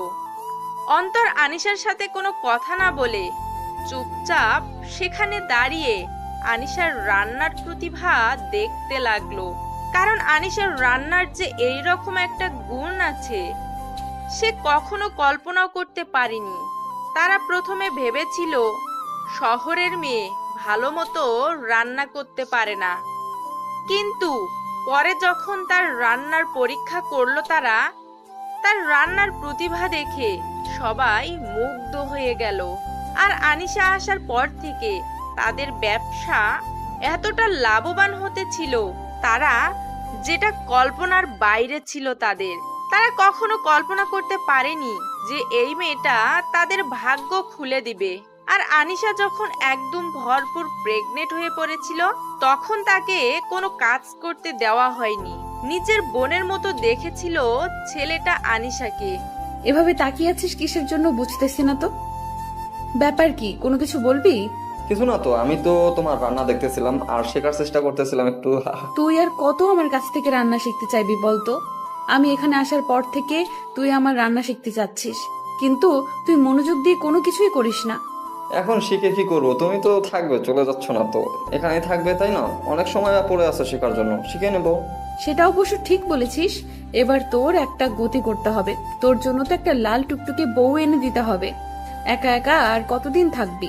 আমার কথা বাদ দাও, তুমি কবে আমার জিজুকে এনে দিবে সেটা বলো। ছেলেটা তো আর একা একা বড় হবে না, তাই বাবার প্রয়োজন হবে। আমার ছেলেকে বড় করতে আমি একাই যথেষ্ট, আমার সঙ্গীর প্রয়োজন হবে না। আমি চাই না আর কারো জীবনে জড়িয়ে যেতে। তাই বলে তুমি এভাবে সারা জীবন অপেক্ষা করবে সেই মানুষটার জন্য? আমি কারোর জন্য অপেক্ষা করি না, আমি আমার গতিতে চলি। তুই ভালো করে জানিস আমি কারোর জন্য অপেক্ষা করি না। আমি আমার ছেলেকে নিয়ে সারা জীবন কাটিয়ে দেওয়ার স্বপ্ন দেখেছি, যখন শহর ছেড়ে গ্রামে চলে এসেছিলাম তখন থেকেই। আচ্ছা, আমার ভুল হয়ে গিয়েছে, আর আমি কখনো এই কথাগুলো বলবো না, কারণ তোমার মন খারাপ হয়ে যায়। আমি লক্ষ্য করেছি অনেক দিন, তাই আর তোমাকে এই কথাগুলো আমি বলতে চাচ্ছি না। আচ্ছা, ছেলেটা কোথায় থেকে এসেছে? তাকে দেখে কি মনে হয় যে এখানে থাকতে এসেছে নাকি এমনিতেই 2 দিন থেকে চলে যাবে? দেখে তো মনে হলো থাকবে মনে হচ্ছে, দেখি পরে কথা বলবো, সমস্যা নেই। টাকার কথা বলেছিস, অনেক তো হলো। এভাবে অনেক মানুষ তো ফাঁকিবাজি করে চলে গিয়েছে, তাই আর মানুষকে এভাবে প্রশ্রয় দেওয়া হবে না। আমি বাইরে গেলাম, তুমি একটু কষ্ট করে খাবারগুলো তার ঘরে পৌঁছে দিও আর টাকার কথা বলে এসো। আচ্ছা, দুজনে তো বেরিয়ে যাচ্ছিস, বেরিয়ে গেলে তো তোদের খোঁজ খবর কিচ্ছু পাওয়া যাবে না। তাড়াতাড়ি ফিরে আসিস, বুঝছিস? মামা ভাগ্নে যেখানে আপদ বিপদ নেই সেখানে আমরা একসাথে যতক্ষণ আসছি আমাদের কোনো আপদ বিপদ আসবে না, আল্লাহর রহমতে। সেটা না হয় বুঝলাম, কিন্তু তাড়াতাড়ি ফিরে আসিস, বুঝছিস? কথাটা বলে অন্তর আবিরকে নিয়ে বেরিয়ে পড়ল। আনিশা আবার রান্নার কাজে ব্যস্ত হয়ে পড়ল। রান্নার কাজ শেষ করে সবকিছু ঠিকঠাক রেখে রুমে চলে আসলো গোসল করে। অনেকক্ষণ যাবত রান্না করতেছিল, তো প্রচুর গরম লেগেছে, তাই গোসলটা করে নিল। এখনই তারপর সবকিছু ঠিকঠাক করে বাইরে বেরিয়ে আসলো। এসে উপরে যে মানুষটা আছে তার জন্য খাবার সুন্দর করে রেডি করতে লাগলো। আজকে আনিশা আর আশিকের মাঝে এমন একটা ঘটনা হতে চলেছে যেটা তারা কখনোই কল্পনা করেনি, যে এরকম একটা দিন আসবে আবার তাদের মাঝে। এদিকে আশিক রুমটাকে সুন্দর করে পরিপাটি করে সাজিয়ে নিয়েছে, কারণ তাকে এখানে 2 মাসের মতো থাকতে হবে। তার জন্য সে তার বসের কাছ থেকে কিছু টাকা বেশি নিয়ে এসেছে।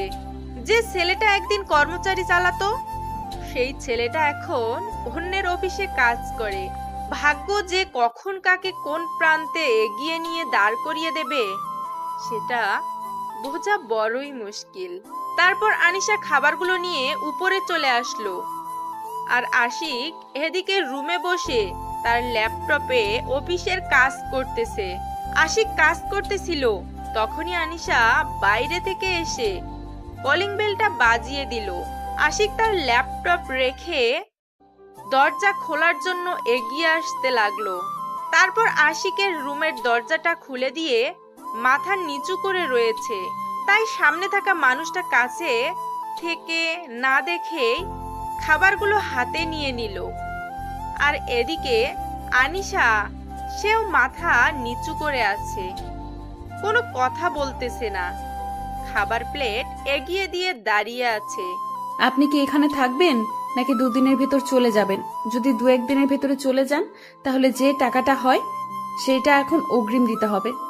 আনিশার কথা শুনে আশিক চোখ তুলে সামনের দিকে তাকিয়ে যে মানুষটাকে দেখতে পেল, সে কল্পনা করতে পারেনি যে এইভাবে তার এই প্রিয় মুখটা সে দেখতে পারবে। আনিশার এই রকম অবস্থা আশিক কখনো কল্পনা করতে পারেনি যে সেই মানুষটার সাথে আবার দেখা হবে। তুমি এখানে কাজ করতেছো? আপনার কোথাও ভুল হচ্ছে মনে হয়। আর আপনি কি বলতেছেন আবোল তাবোল? আমি আপনাকে টাকার কথা বলতেছি। আমাকে চিনেও না, না চেনার ভান করতেছো, এটা কিন্তু ঠিক না। কতদিন পর তোমার দেখা পেলাম আর তুমি আমার সাথে এরকম ব্যবহার করতেছো। হাজিব কথা বলেছেন আপনি। আমি আপনাকে চিনি না, না চেনার ভান করব কিসের জন্য? আপনাকে তো আমি কখনো দেখিইনি। দেখো আনিসা, আমি তখন ভুল করেছিলাম, আমার ভুলের প্রায়শ্চিত্ত হয়েছে। আমি তোমাকে পুরো বাংলাদেশে খুঁজতেছি। আপনার কোথাও ভুল হচ্ছে। আপনি প্লিজ যদি আমার প্রশ্নের উত্তরটা দিয়ে দেন তাহলে খুব ভালো হয়। তুমি কেন আমার সাথে এরকম করতেছো? কেন আমাকে দেখেও না দেখার ভান করতেছো? কেন আমাকে চিনেও না চেনার ভান করতেছো? আমার সাথে এত রাগ তোমার? আমার ফালতু কথা বলার সময় নেই। আমি এখানে কাজ করি, আমাকে সময় অনুযায়ী সব কাজ করতে হয়, তাই আমার কাছে সময় একটা মূল্যবান সম্পদ। দেখো, তুমি আমাকে ভুল বুঝতেছো, প্লিজ ক্ষমা করে দাও না। আর তুমি আমাকে চিনেও না চেনার ভান করতেছো, বুকে আসো না প্লিজ। আনিশার অনেক ইচ্ছা করতেছে আশিককে জড়িয়ে ধরে তার বুকের যত যন্ত্রণা আছে, যত চাওয়া আছে সব মিটিয়ে নিতে, কিন্তু সে কখনোই এটা করবে না। আর আনিশার ভিতরটা পুড়ে যাচ্ছে, হাহাকার করতেছে। আজকে সামনে পেয়ে তাকে বুকে নিতে পারছে না, কোনো এক দ্বিধার কারণে। সে মনে মনে নিজেকে তৈরি করতেছে, সে মনে মনে অনেক কঠোর হতেছে। সে নিজেকে নিজে বলতেছে এভাবে ভেঙে পড়লে কখনোই সে পৃথিবীতে বেঁচে থাকতে পারবে না। তাকে অনেক কঠিন কথা বলতে হবে, কঠিনের থেকেও কঠিন। তে কথা না বলে কোথায় যাচ্ছ? আমার সাথে তোমাকে কথা বলতে হবে, আর আমার প্রশ্নের উত্তর তোমাকে দিতেই হবে। আমি কারো কথা শুনতে বাধ্য না, আর আপনাকে যেটা বলেছি সেটার উত্তর দেন। আপনি কি এখানে থাকবেন নাকি চলে যাবেন 2-1 দিনের মধ্যে? এই নাও তোমার টাকা, আর এখন আমার কথার উত্তর দাও তুমি, না হলে কিন্তু কি করব ভেবে পাচ্ছি না। এভাবে কথা বললে কিন্তু এখান থেকে জীবিত ফিরে যেতে পারবে না, বুঝতে পারতেছেন? এখানেই মেরে গুম করে দেব। তুমি কেন আমার সাথে এরকম করতেছো? আমি কি ক্ষমা পাওয়ার যোগ্য না? আমাকে কি ক্ষমা করা যায় না? আপনি আজব কথাবার্তা বলতেছেন। কারণ হচ্ছে যে আমি আপনাকে যেহেতু চিনিই না, তাহলে আপনার কিসের উত্তর দেব আমি বুঝি না। দেখো, মাথা গরম করাবে না কিন্তু। এতদিন তোমাকে খুঁজেছি, পাইনি, আর আজকে পেয়েছি। আর আজকে তুমি নাটক শুরু করে দিয়েছো। ক্ষমা করবে কিনা সেটা বলো। আপনি কিন্তু একটু বাড়াবাড়ি করতেছেন। এটা কিন্তু কখনোই ঠিক না। আপনি আমার সাথে এরকম বাড়াবাড়ি করতে পারেন না, যেহেতু আমি আপনাকে চিনি না। তুমি আমার সাথে এরকম ব্যবহার করতে পারো না। তুমি এখানে দাঁড়িয়ে আমার সাথে কথা বলবে। চলে যাচ্ছ কিসের জন্য শুনি? ভুল করেও আমার পেছনে পেছনে আসবেন না, তাহলে কিন্তু খবর খারাপ হবে বলে দিলাম। এখান থেকে বেঁচে ফিরতে পারবেন না। প্লিজ আমাকে মাফ করে দাও, না হলে আমি বাঁচতে পারবো না। প্লিজ আমাকে মাফ করে দাও। আমি বুঝতে পেরেছি তোমাকে ছাড়া থাকা আমার কতটা কষ্টকর। কেন আপনি আমার সাথে এরকম ব্যবহার করতেছেন? বলতেছি তো আমি আপনাকে চিনি না, তারপরও কেন আপনি আমার সাথে এরকম জোর জবরদস্তি করতেছেন বুঝি না। আমি বুঝতে পেরেছি তোমাকে ছাড়া আমার চলবে না। কখনো তুমি জানো এই 4টা বছর আমি বুঝতে পেরেছি তোমাকে ছাড়া আমার চলবে না কখনো। তুমি জানো এই 4টা বছর আমার কিভাবে কেটেছে? আমার ভিতরে কতটা জ্বালা যন্ত্রণা গিয়েছে। প্রতিটা দিন, প্রতিটা রাত আমি তোমাকে পুরো বাংলাদেশ তন্ন তন্ন করে খুঁজেছি। আমার যত পরিচিত মানুষ ছিল সবাইকে তোমার ছবি সেন্ড করেছি, শুধু তোমাকে খুঁজে পাওয়ার জন্য। কিন্তু তোমার খোঁজ পাইনি আমি। এত তাড়াতাড়ি আমাকে পাওয়ার জন্য এত আকুলতা কিসের জন্য? আমি তো গ্রামের খ্যাত মার্কা একটা মেয়ে, আর আপনার মায়ের কাছে একজন কাজের মেয়ে। আপনার কাছে শুধু একজন ভোগ্যপণ্য। আর আপনার তো কোটিপতি মেয়ে আছে, তাহলে আমাকে লাগবে কিসের জন্য? তুমি বিশ্বাস করো, সেদিনের পর আমি রিয়ালাইজ করতে পেরেছি যে তুমি ছাড়া আমি কতটা একা। তোমাকে ছাড়া আমি কখনোই চলতে পারবো না এতটা পথ। এতদিন যেহেতু চলতে পেরেছেন, তাহলে এখনো চলতে পারবেন, কোনো সমস্যা হবে না। আমাকে আমার মতো থাকতে দেন, আর আপনি আপনার মতো এখানে কাউকে বলবেন না যে আপনি আমার সেই অতীত। তুমি এরকম করতেছো কিসের জন্য? চলো না ফিরে যাই আমরা আমাদের আগের বাসায়, আগের ঠিকানায়। তুমি কেন আমাকে এভাবে অবহেলা করতেছো আমি বুঝতে পারতেছি না। তোমাকে তখন আমি ধোঁকা দিয়েছি, তোমাকে কষ্ট দিয়েছি, তোমাকে অত্যাচার করেছি, তোমাকে নানা ধরনের কটু কথা বলেছি। সেটা কখনো সম্ভব না। আমি কখনো আপনার জীবনে আর ফিরে যেতে পারবো না। আমার পক্ষে সম্ভব না। আমাকে মাফ করবেন। তুমি কেন বুঝতে পারতেছো না? আমি সত্যি তোমাকে ভালোবাসি। তোমাকে ছাড়া আমি আর চলতে পারবো না। এতদিন যে আমি কি কষ্টটা পেয়েছি, আজকে তোমাকে দেখার পর জানো আমার বুকে কি একটা শান্তি বিরাজ করতেছে। আমি বলতেছি আপনি আমার পেছনে আর কখনোই আসবেন না। এখন থেকে আমাদের আর কখনো কথা হবে না, এখানেই শেষ। কি বলতেছো এসব কথা? আমি বুঝতেছি না। আমি তোমাকে ছাড়া থাকতে পারবো না। প্লিজ তুমি আমাকে মাফ করে দাও। প্লিজ প্লিজ প্লিজ, আমি তোমার হাতে ধরে বলতেছি, তাও তুমি আমাকে মাফ করো। এখানে কিন্তু সিন ক্রিয়েট করতেছেন আপনি। যে কেউ দেখে ফেললে আমার মান সম্মান চলে যাবে। এখানে সম্মানী ব্যক্তি একজন আমি। সবাই তো আমাদের পরিচয়টা জানে না, তার জন্য হয়তো এরকম ভাববে, কিন্তু আমাদের তো যায় আসে না, তাই না? আমরা স্বামী স্ত্রী। কিসের স্বামী স্ত্রী? আমরা কোনো সময় স্বামী স্ত্রী না। আপনি আমার সাথে কোনো কথা বলবেন না। এখান থেকে চলে যান বলছি। আর যদি থাকতে চান তাহলে আপনি আপনার মতো থাকেন, আর আমার মতো আমাকে থাকতে দেন। আমাকে এখন ডিস্টার্ব করবেন না। আপু, তুমি এখানে কি করতেছো? আর এই মানুষটাকে কি চেনো, নাকি তোমাদের কথা কিছু শুনলাম তাতে মনে হচ্ছে তোমরা একে অপরকে চেনো? সেরকম কিছু না, আমরা এমনিতেই কথা বলতেছিলাম টাকার বিষয় নিয়ে। আর সেখান থেকে এমনিতেই একটু কথা বলতেছিলাম, তার থেকে অন্য কিছু না। আর তুই ওকে এখানে নিয়ে এসেছিস কিসের জন্য? কান্না করতেছিল, তোমার কাছে নাকি যাবে, তার জন্য নিয়ে আসলাম। আর তুমি এখানে কি করো? নিজের কাছে আসো, একটু অপরিচিত মানুষের সাথে তোমার কিসের কথা? আমিও তাই বলতেছিলাম ওনাকে, যে আমার সাথে এত কথা না বলে তোমার সাথে কথা বলতে বলেছিলাম। কিন্তু দেখো আমাকে উল্টা প্রশ্ন করতেছে। এই মানুষটাকে বুঝিয়ে বল তিনি যেন যা কথা আছে তোর সাথে বলে, আমার সাথে যেন কোনো কথা না বলে। তুমি তাহলে আবিরকে নিয়ে নিচে যাও, আমি ওনাকে বুঝিয়ে বলতেছি। যদি না বোঝে তাহলে ওনাকে এখান থেকে তাড়িয়ে দেবো। এর থেকে তো আর কোনো সমাধান থাকবে না, তাই না? উনি টাকা দিয়ে ফেলেছে, তাই তাকে তাড়িয়ে দেওয়া যাবে না। আর কথা হচ্ছে তিনি থাকতে চায় থাকবে, আমাদের তো সমস্যা নেই। কিন্তু যা কথাবার্তা আছে শুধু তোর সাথে বলবে, আমি আর উপরে আসবো না। আচ্ছা, তাহলে তুমি আবিরকে নিয়ে যাও, আমি তাকে বুঝিয়ে বলতেছি, তোমার কোনো সমস্যা হবে না। তোকে এখানে কোনো কথা বলতে হবে না। তুই চুপচাপ আমার সাথে আয়। এখানে তো আর কোনো কথা বলা লাগবে না, সেটা তো বলেই দিলাম। উনি তো শুনে নিয়েছে, তাই না? ছেলেটা কিন্তু অনেক কিউট হয়েছে। আর কতদিন এভাবে চলবে? সে তো একা একা আর বড় হতে পারবে না। লোকটা কি বলতেছে আপু? আর আমি কি ধরে নিতে পারি এই ব্যক্তি তোর অতীত? তোকে এখানে থাকতে হবে না, তুই চল তো আমার সাথে।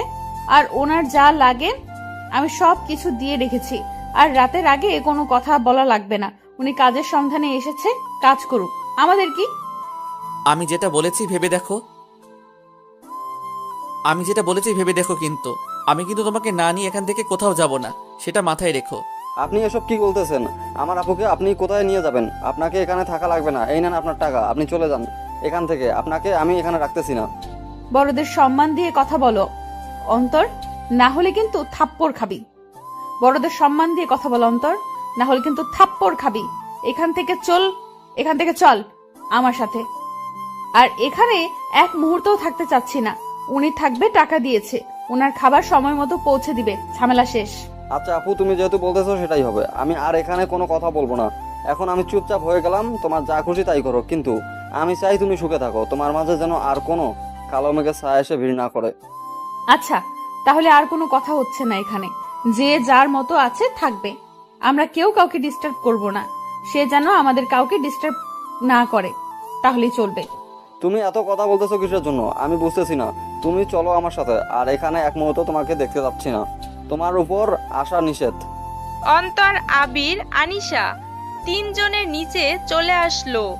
কিন্তু আনিশার মনের ভিতর অজানা একটা মায়া কাজ করতেছে। সে নিজের অজান্তেই পিছনে ফিরে আশিকের দিকে এক পলক তাকিয়ে নিল। যখন আনিশা আশিকের দিকে তাকিয়েছিল, আশিক তখন আনিশার দিকে তাকিয়ে চোখ মেরে দিল। আনিশা তখন আশিকের দিকে রাগী দৃষ্টিতে তাকিয়ে রইল। আর আশিক তখন তার সেই মায়াবী মুস্কি হাসিটা দিয়ে দিল, যেটা দেখে আনিশা সহজেই আশিকের প্রেমে বারবার পড়ে যায়। কিন্তু সে নিজেকে এতটাই কঠিন করে তুলেছে যে এখন সেই মায়াটা আর কাজ করে না আশিকের উপর। তারপর আনিশা আবিরকে কোলে তুলে আদর করলো, কপালে একটা চুমু এঁকে দিল। আর আশিক সেটা দেখে রাগে ফুঁসতে লাগলো, কারণ তার ছেলে তার সামনে থেকে চলে যাচ্ছে।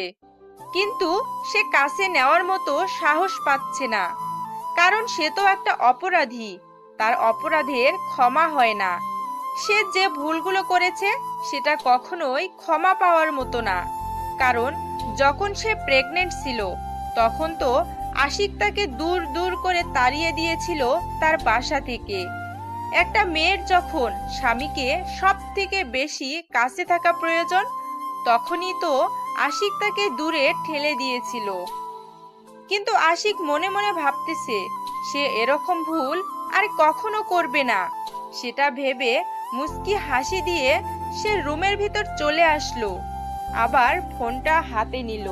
হ্যালো আব্বু, আমি তোমার বৌমাকে খুঁজে পেয়েছি। আজকের দীর্ঘ 4 বছর পর তুমি আয়োজন করা শুরু করে দাও। আমি খুব শীঘ্রই তোমার বৌমাকে নিয়ে যাচ্ছি। কি বলতেছিস? সত্যি নাকি? আমার বৌমাকে তুই খুঁজে পেয়েছিস?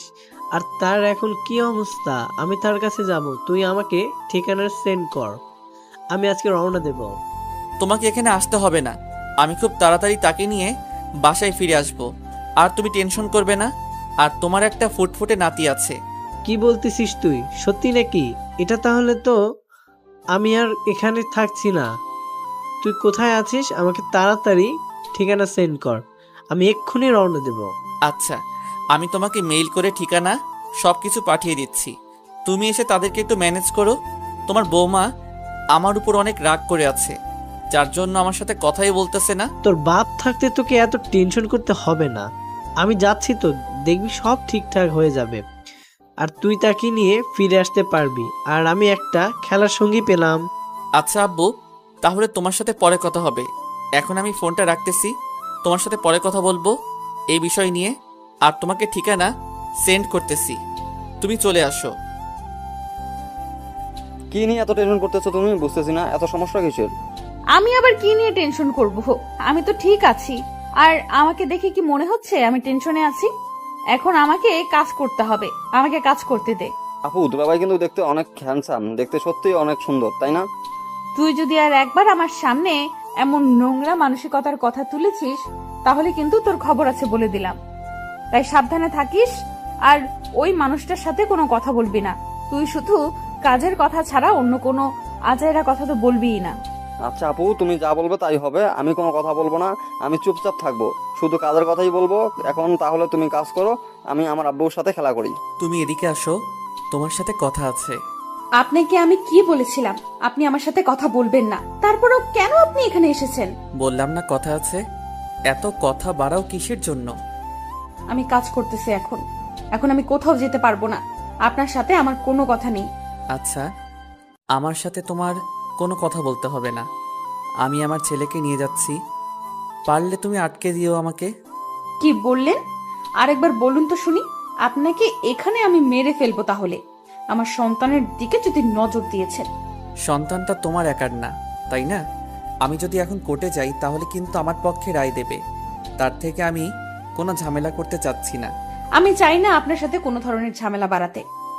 আপনি শুধু আমার লাইফ থেকে সরে গেলেই হবে। আমি আপনার কাছ থেকে ক্ষমা চাচ্ছি। এখন সব তোমার হাতে, তুমি কি আমার সাথে যাবে নাকি এখানে থাকবে? যদি এখানে থাকতে চাও তাহলে আমি আমার সন্তানকে নিয়ে যাব। কেন এরকম করতেছেন? আপনি তো চেয়েছিলেন যে আমি আপনার লাইফ থেকে সরে যাই, আমি তো সরে এসেছিলাম, তারপরও কেন আপনি আমার সাথে এমন করবেন? আমি এত কথা বলতে পারবো না, আব্বু আসতেছে এখানে, তুমি রেডি থেকো, আব্বু আসার পর আমরা এখান থেকে বেরিয়ে পড়ব। তোর এত বড় কলিজা, আমার আপুকে হুমকি দিচ্ছিস? তোকে আমি এখানে জ্যান্ত পুঁতে ফেলবো। দেখো ভাইয়া, তোমার সাথে আমার কোনো শত্রুতা নেই, এখানে তুমি তাকে আশ্রয় দিয়েছিলে, তাকে কাজের মেয়ের মতো খাটিয়ে দিয়েছো। আপনার এত বড় সাহস আমার আপুর নামে এরকম কথা বলতেছেন? আমি আমার আপুকে সবসময় মাথায় তুলে রেখেছি। সেটা তো আমি দেখতে পাচ্ছি, কি করতেছেন আর কি না করতেছেন। এখন কোনো কথা বলবেন না, এখানে আমাদের স্বামী স্ত্রীর মাঝখানে। কিসের স্বামী স্ত্রী? যখন আমার আপু মৃত্যু পথযাত্রী ছিল তখন কোথায় ছিল এই দাবি আপনার? তখন কোথায় ছিল এইরকম বাবা হওয়ার অধিকার? আমি তার জন্য ক্ষমা প্রার্থী। আমি সত্যি অনেক বড় অপরাধ করেছি, আমি তার সাথে অনেক বড় অন্যায় করেছি। আমি তার কাছে জোরহাত করে ক্ষমা চাইছি, তারপর সে কেন আমাকে ক্ষমা করবে না? কেন, মানুষকে কি ক্ষমা করা যায় না? তার জন্য একটা মানুষের উপর চাপ প্রয়োগ করে তাকে এখান থেকে নিয়ে যেতে পারেন না। তিনি যদি যেতে চান তাহলে যাবে, আর যদি যেতে না চায় আপনার বাপেরও কাটাম নেই আপুকে এখান থেকে নিয়ে যাওয়া। দেখো ভাইয়া, তোমার সাথে আমি রাগারাগি করতে চাচ্ছি না। তুমি যেটা বলতেছো তোমার দিক দিয়ে ঠিক হচ্ছে, কিন্তু আমি যেটা করতেছি আমার দিক দিয়ে ঠিক আছে, কারণ আমি অপরাধী। তাই তুমি যেটা বলবে সেটা এখন আমাকে মাথা পেতে নিতে হবে। ভাইয়া, এরকম অমানুষের সাথে কথা বলে কোনো লাভ হবে না। তার থেকে তুই তোর কাজে মন দে, আমি আমার কাজ করতেছি। আর ওনাকে এখান থেকে চলে যেতে বল। আচ্ছা আপু, তুমি যেটা বলবে সেটাই হবে। ভাইয়া আপনি এখান থেকে চলে যান, আমাদের কাজের ডিস্টার্ব হচ্ছে। আপনি এখানে থাকলে আমাদের কাস্টমাররা কি ভাববে বলেন তো? পরিবেশটা নষ্ট হয়ে যাচ্ছে আমাদের এখানকার। আচ্ছা ভাইয়া, আমি কালকে চলে যাচ্ছি, কিন্তু আমি বউ আর সন্তানকে নিয়ে যাব। আমার আব্বু এখানে একটু পরে এসে পৌঁছাবে, আমি তখন এখান থেকে আমার সন্তানকে নিয়ে যেতে যাচ্ছি। আশা করি কেউ মানা করবে না। আচ্ছা, আপনি আপনার সন্তানকে নিয়ে যেতে চাচ্ছেন, তাহলে এখানে উকিলকে এনে নিয়ে যেতে হবে, কারণ আমরা এলাকার মানুষ সবাই জানি এই আপুটা কত কষ্ট করে তার সন্তানকে লালন পালন করেছে। আপনি এসে বললেন আর আমরা তাকে যেতে দিলাম, এত সহজ না। আচ্ছা তাহলে তাই হবে, আমি সব কিছু কমপ্লিট করি, তারপর আমার সন্তানকে এখানে নিতে আসব। আমি তাহলে আজকে সন্ধ্যার পর এখান থেকে বেরিয়ে পড়ব। তাহলে আপনার সাথে কোর্টে লড়াই করতেছি, আমরা প্রস্তুত, কারণ আমাদের তো আর উকিলের কেনার টাকা লাগবে না, আমার বাবা নিজে একজন উকিল। এত কথা হচ্ছে কেন? এখানে উনি ওনার সন্তানকে নিয়ে যেতে চাইলে আমরা দিয়ে দিব। কি বলতেছো আফু এসব কথা? তোমার মাথা ঠিক আছে? তুমি কি বলতেছো? মাথায় কি কিছু আছে? তুমি এত কষ্ট করে সন্তান লালন পালন করতেছো আর তাকে ছেড়ে দিবে এত সহজে? আমি চাই না আমার জন্য কারো কোনো ক্ষতি হোক, বা আমার জন্য আঙ্কেল এত বড় একটা ঝুঁকি নিয়ে কাজ করবে, তার সামনে কোনো বিপদ হতে পারে, কারণ খারাপ মানুষ কখনো মানুষের ভালো দেখতে পারে না। তুই তাহলে একা কিভাবে থাকবি? এতদিন ধরে না হয় আমাকে বলতিস যে তোর সন্তানকে নিয়ে তুই সারা জীবন কাটিয়ে দিবি, এখন? আমার কথা বাদ দে তো, এখন তোর কথা তুই ভাব, আর আমার যা কপালে আছে তাই হবে। আর এই যে মিস্টার, আপনি আপনার সন্তানকে নিয়ে যেতে পারেন, আমরা কেউ কোনো রকম বাধা প্রদান করব না। আমার সন্তান কেন? আমি সন্তানের মাকে নিয়ে যেতে এসেছি, আর সন্তানকে নিয়ে যেতে এসেছি, তাহলে একজনকে নিয়ে অন্যজনকে ছেড়ে দেব কিসের জন্য? দেখেন, আমি এত কথা বলতে পারবো না আপনার সাথে। আমি এত কথা বলতে পারবো না আপনার সাথে। আপনি এখান থেকে চলে যান, সেটাই ভালো হবে। আর আপনি আপনার সন্তানের দাবি করেছেন, আপনার সন্তানকে আমি দিয়েছি, নিয়ে চলে যান এখান থেকে। আমার উপর আপনার কোনো দাবি থাকবে না। কথাটা মাথায় রেখো, এখনো তুমি আমার বউ আছো, তাই তোমার উপর অধিকার আমার আছে। আমি আপনার কোনো কথা শুনতে রাজি না। আমি নিজে করে নিজে খাই, আপনার কথা শুনবো কিসের জন্য?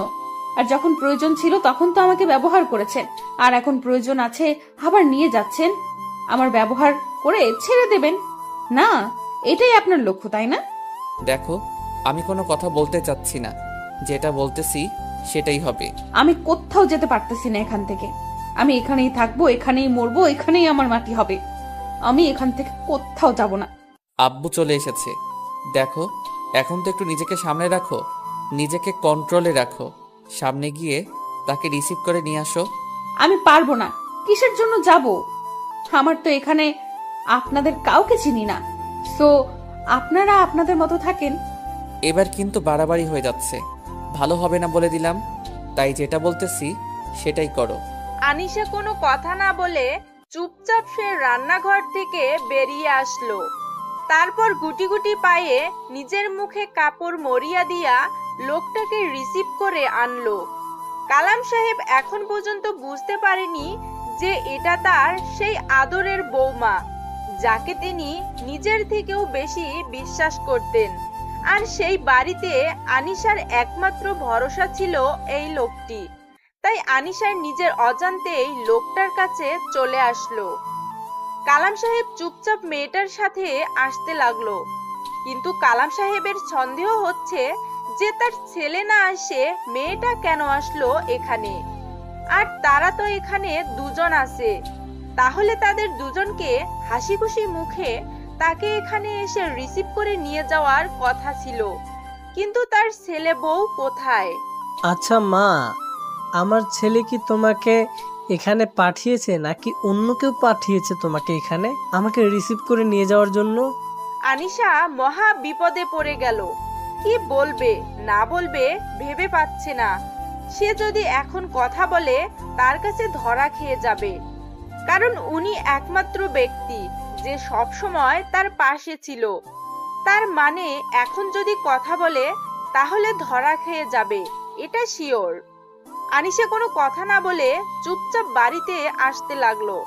সেটা দেখে কালাম সাহেব বিরক্ত নিয়ে মেয়েটার সামনে এসে দাঁড়িয়ে পড়ল। কালাম সাহেবের সন্দেহ হতে লাগলো এটাই তার বৌমা। তার কি হাল হয়েছে এখন চেনা যাচ্ছে না, চেহারাটা আগের মতো নেই, নষ্ট হয়ে গিয়েছে। আমি তোমাকে যেটা বলেছি সেটার উত্তর দিচ্ছ না কিসের জন্য? আমি চিনে ফেলেছি। আপনাদের এরকম ঘটনা আমার ভালো লাগতেছে না। এক সময় বলেছিলেন যে বাসা থেকে বেরিয়ে না গেলে মেরে ফেলা হবে, আর এখন আমার পেছনে লেগে পড়েছেন কিসের জন্য? তুমি যেটা খুশি সেটাই বলতে পারো, আমি মাথা পেতে নেব, কারণ তুমি ভালো করে জানো আমার ব্যবহার। দেখেন বাবা, আপনারা এখান থেকে চলে গেলে আমি খুশি হতাম। আমি আমার সন্তানকে নিয়ে একটু সুখে থাকতে চাই। আমরা যে অশান্তিতে আছি তোমাকে ছাড়া, তুমি সেটা কেন বোঝো না? তোমাকে এই 4 বছর আমার ছেলে কোথায় না কোথায় খুঁজেছে। আমার মতো খ্যাত মার্কা মেয়েকে কেন খুঁজে যাবে? তার জন্য তো একটা মডার্ন বউ এনে দিলেই হইতো। তুমি যে মানুষটার উপর রাগ করে আছো সেই মানুষটা এখন আর পৃথিবীতে নেই। কি বলতেছেন এসব আপনি? আপনার মাথা ঠিক আছে? আমাকে মিথ্যা বলতেছেন। তুমি যখন বাসা ছেড়ে চলে এসেছিলে না, তখন সে তার ভুলটা বুঝতে পেরেছিল, আর তোমাকে খোঁজার জন্য রাস্তায় রাস্তায় সব সময় ঘুরে বেড়াইতো। আর হঠাৎ করে একদিন আমরা ফোন করে জানতে পারি যে সে... আব্বু, আপনি কান্না করলে কিন্তু আমি ভালো মতো থাকতে পারি না। আমার ভেতরে কিন্তু ভেঙে যায় একদম। আপনি ভালো করে জানেন, প্লিজ কান্না করবেন না। জানো, তুমি যখন তুমি ছেড়ে চলে এসেছিলে না, তখন থেকে আমরা পথের ফকির হয়ে গিয়েছি। আমার ছেলেটা মেয়ের নেশায় পড়ে সব সম্পত্তি নষ্ট করে দিয়েছে। কি বলতেছেন এসব কথা আপনি আমাকে? আপনাদের এরকম হাল হয়ে গিয়েছে কেন? যখন থেকে আমার ছেলেটা বুঝতে পেরেছে যে তুমি ছাড়া আমাদের সংসারটা একদম অচল, তখন থেকেই তোমাকে খুঁজতে বেরিয়েছিল, কিন্তু তোমাকে কোথাও খুঁজে পাওয়া যায়নি। তুমি জানো, আমি সবাইকে বলতাম যে আমি খুঁজতে যাই না, কিন্তু প্রতিটা রাতে আমি তোমাকে খুঁজতে বের হইতাম। আমার জন্য আপনাদের মাঝে যদি এতই সমস্যা, তাহলে কেন আমাকে এইভাবে দূর দূর করে তাড়িয়ে দিলেন? আমাকে কেন এত কষ্ট করাইলেন? আমি তো সুখে থাকতে পারতাম না? আমার তো কষ্ট কম হয়নি। মারে, সব সময় সবাই একই থাকে না। মানুষ নিজের ভুলটা বুঝতে পারে। মানুষকে একবার অন্তত সুযোগ দেওয়া উচিত। কিন্তু বাবা, আমি যে ফিরে যেতে পারবো না। আমি কোন মুখে আপনাদের সাথে ফিরে যাব বলেন তো? আমি যেতে পারবো না, আমাকে ক্ষমা করবেন। আমি এখানে এসেছি আর তুমি যাবে না? এটা কি বলতেছো আমাকে? আমার মান সম্মান বলতে তুমি কিছু রাখবে না? যেটুকু আছে সেটুকু কি থাকবে না? আচ্ছা, এখানে এত কথা না বলি। রাস্তার মানুষ সবাই আমাদের দিকে তাকিয়ে আছে। চলেন, কি বিশ্রাম করবেন, পরে ভেবে দেখা যাবে। আমার দাদুভাই কোথায়? আমি তাকে দেখতেছি না তো। সে কোথায় থাকে? দেখার জন্য তো আমার প্রাণটা বেরিয়ে যাচ্ছে। ভেতরে আসেন, হয়তো ভেতরে বসে বসে খেলা করতেছে, গিয়ে তার সাথে কথা বলবেন। এখন আসেন এখানে, আর চোখের পানি ফেলে কোনো কাজ হবে না। ভেতরে চলেন। তারপর দুজনে বাসার ভিতরে প্রবেশ করলো। দূর থেকে আশিক তাকিয়ে দেখতেছে তাদের দুজনকে, তাদের দুজনের মুখের হাসি, আর সেটা দেখে আশিকের মনের ভিতর প্রশান্তি কাজ করতে লাগলো। তাহলে তার বাবা এখানে আসা সফল হয়েছে। আশিক এখনো নিজেকে দোষারোপ করতেছে যে আজকে এই রকম হতো না। সে যদি তখন একটু বুঝতে পারতো, তাহলে তাকে আর ভালোবাসার মানুষের কাছ থেকে এত দূরে থাকতে হতো না এতদিন। হয়তো আজকের দিনটা তাদের মাঝে অন্যরকম একটা আনন্দদায়ক হতো, কিন্তু আজকে কষ্টের ভিতরে আনন্দ হচ্ছে, সেটা অন্যরকম। তার ভুলের জন্য সে ভালোবাসার মুহূর্তগুলো হারিয়ে ফেলেছে। সে আর এক মুহূর্ত হারাতে চায় না। ছাড়ো তো আমাকে, আমার কাজ করতে দাও। এতদিন পর তোমাকে কাছে পেলাম, আর তোমাকে এত সহজে ছেড়ে দেব কিসের জন্য শুনি? বিরক্ত লাগতেছে, ছেড়ে দাও। এখন উঠবো, এখানে থাকতে মন চাচ্ছে না। এত কথা বলো কিসের জন্য শুনি? আগে তো এরকম করে কথা বলতে না, এখন এত বেশি বকবক করো কেন? বেশি রকম ভালো হবে না বলে দিলাম। এখন যেটা বলতেছি সেটাই করো, না হলে কিন্তু ভালো হবে না। আমাকে ছেড়ে দাও। শুয়ে আছো, শুয়ে থাকো। এত কথা বলো কিসের জন্য? বিরক্ত করতেছো আমাকে। আমার হাতের কাজগুলো তো আমাকে করতে হবে, আর সেখানে তো তুমি কে সাহায্য করবে না। তাই তোমার এই ন্যাকামি দেখার সময় আমার নেই, আমাকে কাজ করতে হবে। অনেক কাজ করেছো, এখন তো একটু বিশ্রাম করবে, তাই না? এত কাজ কেমনে করো? এখন একটু শুয়ে থাকো আমার পাশে, আমার তো ভালো লাগতেছে। অতিরিক্ত ভালো লাগা আবার ভালো না, পরে আবার দূর দূর করে তাড়িয়ে দেবেন। সেটা থেকে আমি এখন থেকে কাজ করে খাই, পরে সমস্যা হবে না। আমাকে আর লজ্জা দিতে হবে না। এখন শুয়ে আছো, শুয়ে থাকো। আর একবার যদি নড়াচড়া করেছো, আমাকে ডিস্টার্ব করলে কিন্তু অত্যাচার শুরু করে দেব। সেটাই তো করতে পারবা, আর কি করতে পারবে? অসহায় মেয়েদেরকে তো সব সময় দুঃখ কষ্ট দিতে ভালো লাগে। অনেক হয়েছে, আর কোনো কথা শুনতে চাচ্ছি না। এখন একটু আমার বুকে শুয়ে থাকো মাথা রেখে। আমার যে কাজগুলো আছে সেগুলো কে করবে শুনি? আমাকে আমার কাজগুলো করতে দাও, আর এখন ডিস্টার্ব করবে না। আচ্ছা, কি আর করার? এত কথা বললে তো আর তোমাকে ধরে রাখা যাবে না। এখন আমাদের ছেলের একটা বোন দরকার, তাই না? এটা পরে দেখা যাবে, এখন আপাতত লাগবে না তার বোন। আচ্ছা, আমার ছেলেটা কোথায় থাকে? তাকে তো সকাল থেকে তো দেখতে পাচ্ছি না, কই সে? এখন আমাকে কি ছেড়ে দিবেন? না এভাবে পেটের উপর হাত রেখেছেন কিসের জন্য? ছেড়ে দেন আমাকে। এতক্ষণ তো তুমি তুমি করে বলতেছিলে, এখন আবার আপনি হয়ে গেলাম, ব্যাপার কি? এখানে কোনো ব্যাপার স্যাপার নাই, এখানে কোনো ব্যাপার স্যাপার নাই। এখন যেটা বলতেছি সেটাই করেন, না হলে কিন্তু আমি চিৎকার করতে বাধ্য হব। এখনো তুমি ছোট বাচ্চা না যে চিৎকার করবে। এখন তোমার একটা বাচ্চা আছে, তোমার একটা মান সম্মান আছে, তাই না? ভালো লাগতেছে না বলে দিচ্ছি, তারপরও কেন আপনি আমার সাথে জোর জবরদস্তি করতেছেন? বললাম তো পরে, এখন না। তাহলে কখন? আমি কিন্তু আর দেরি করতে পারবো না। কালকে থেকে যে পরিমাণ জ্বালাতন করতেছে। আপনার কি ক্ষতি করেছি? আপনি কেন আমাকে সেখান থেকে নিয়ে এলেন? তারা কি কষ্ট পেয়েছে দেখেছেন? তাদের দিকে তাকিয়ে একবারও। তারা কি তোমাকে সেখানে বসিয়ে রেখেছিল যে তারা কষ্ট পাবে? তোমাকে দিয়ে তো তারা কাজ করিয়ে নিয়েছে, তাই? আপনার মতো স্বার্থপর মানুষ কখনো মানুষের ভালোবাসা দেখবে না, শুধু কাজগুলো দেখবে। সেটা ভালো করে জানি। আর তারা কি পরিমাণ যে আমাকে ভালোবেসেছিল সেটা আমার মন জানে, আর আমি জানি। আর আপনারা তো শুধু উপরটা দেখেছেন। তুমি তাদের জন্য আমাকে এত কথা বলতেছো, আর তারা কি এমন হয়ে গিয়েছে তোমার যে তার জন্য আমাকে কথা শোনাচ্ছ? আপনি সেটা বুঝবেন না, কারণ একজন অভদ্র কুলাঙ্গার মানুষ কখনো মানুষের ভালোবাসা বুঝতে পারে না। যে শুধু টাকার উপরে সবকিছু ডিপেন্ড করে, টাকাই তার কাছে সবকিছু, সে কখনো মানুষকে ভালোবাসতে পারে না। তার প্রমাণ আপনি এখনই আমাকে দিলেন। দেখো, তুমি যেটা বলবে আমি মাথা পেতে নেব, কারণ আমি নিজের রাগকে কন্ট্রোলে রাখতে শিখে গিয়েছি তোমাকে হারিয়ে ফেলে। আমি চাচ্ছি না তোমার উপর আর রাগারাগি করতে। তুমি যা বলবে আমি মাথা পেতে নিব। আপনার লজ্জা করে না এসব কথা বলতে? আপনি কিভাবে বলতে পারলেন তারা আমাকে কাজ করিয়ে নিয়েছে? আমি যখন মৃত্যু পথযাত্রী ছিলাম তখন তারা আমার পাশে দাঁড়িয়েছিল, আপনি না। তখন তারা আমার দেখাশোনা করেছিল, আমার ছেলেটাকে তারা বড় করেছে। আমি শুধু মায়ের দায়িত্ব পালন করেছি, আর সেই ছেলেটা তো আমার ছেলেটাকে সব সময় মাথায় করে রাখতো।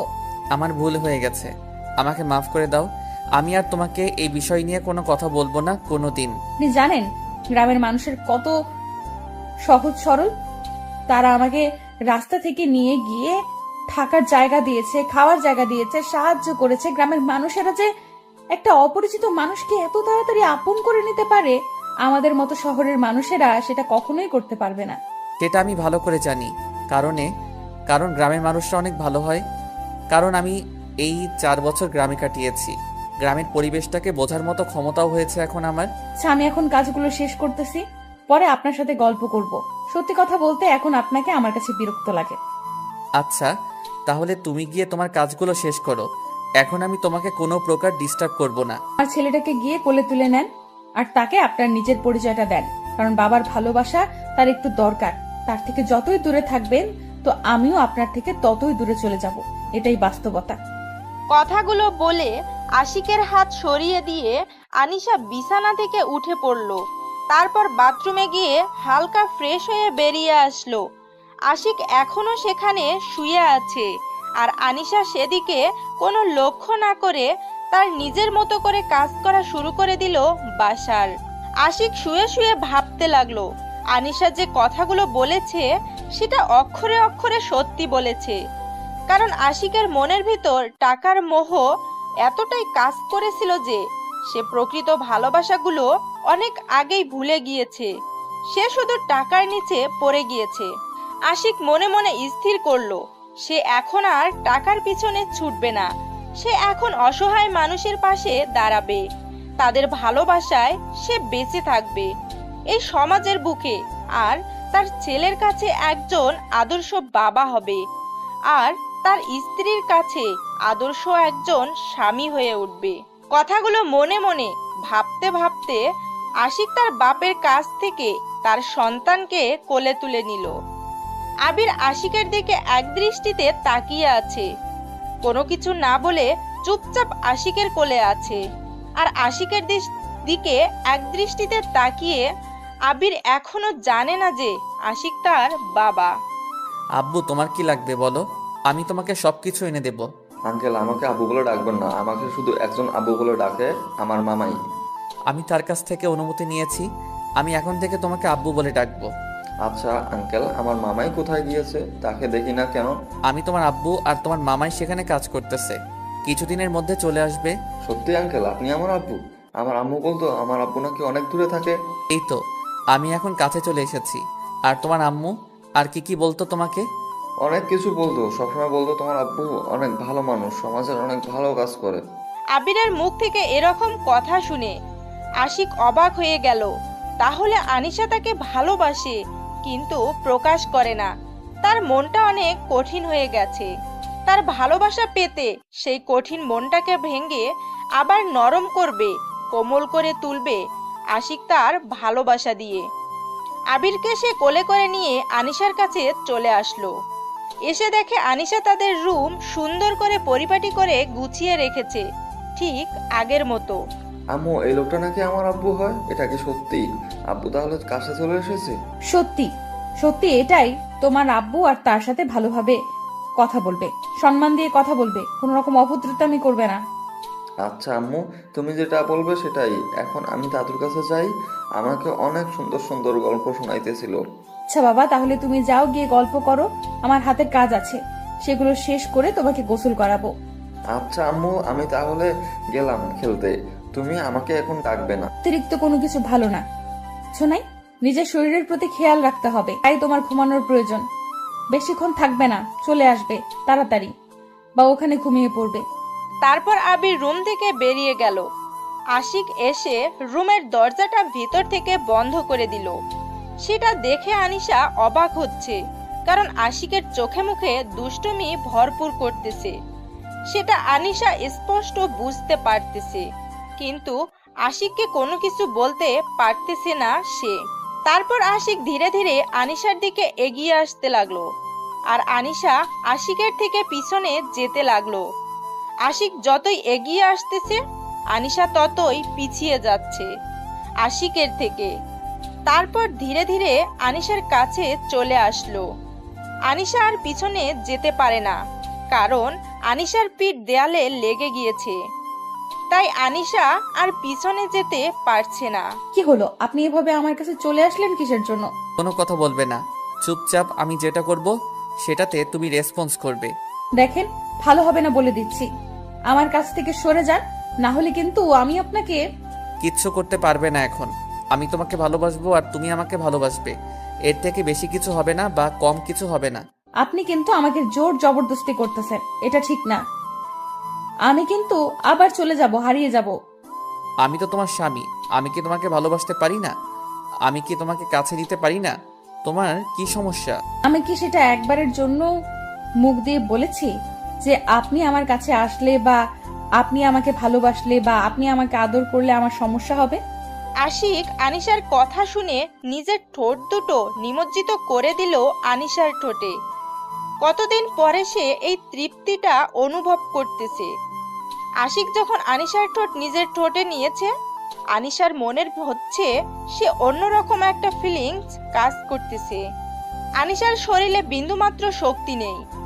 আনিশা আশিকের শরীরের উপরে নিজের শরীরটা এলিয়ে দিল, আর আশিক আনিশাকে কোলে তুলে নিয়ে বিছানার উপর শুইয়ে দিল, আর আশিক তার উপর শুয়ে পড়ল। ধীরে ধীরে দুজনেই ভালোবাসার সাগরে পাড়ি জমাতে লাগলো, একে অন্যকে জড়িয়ে ধরে ভালোবাসার তৃপ্তি মিটিয়ে নিচ্ছে। প্রতিদিন ভালোবাসার নতুন নতুন গল্প পেতে চ্যানেলটি সাবস্ক্রাইব করে পাশে থাকা বেল বাটনে ক্লিক করুন।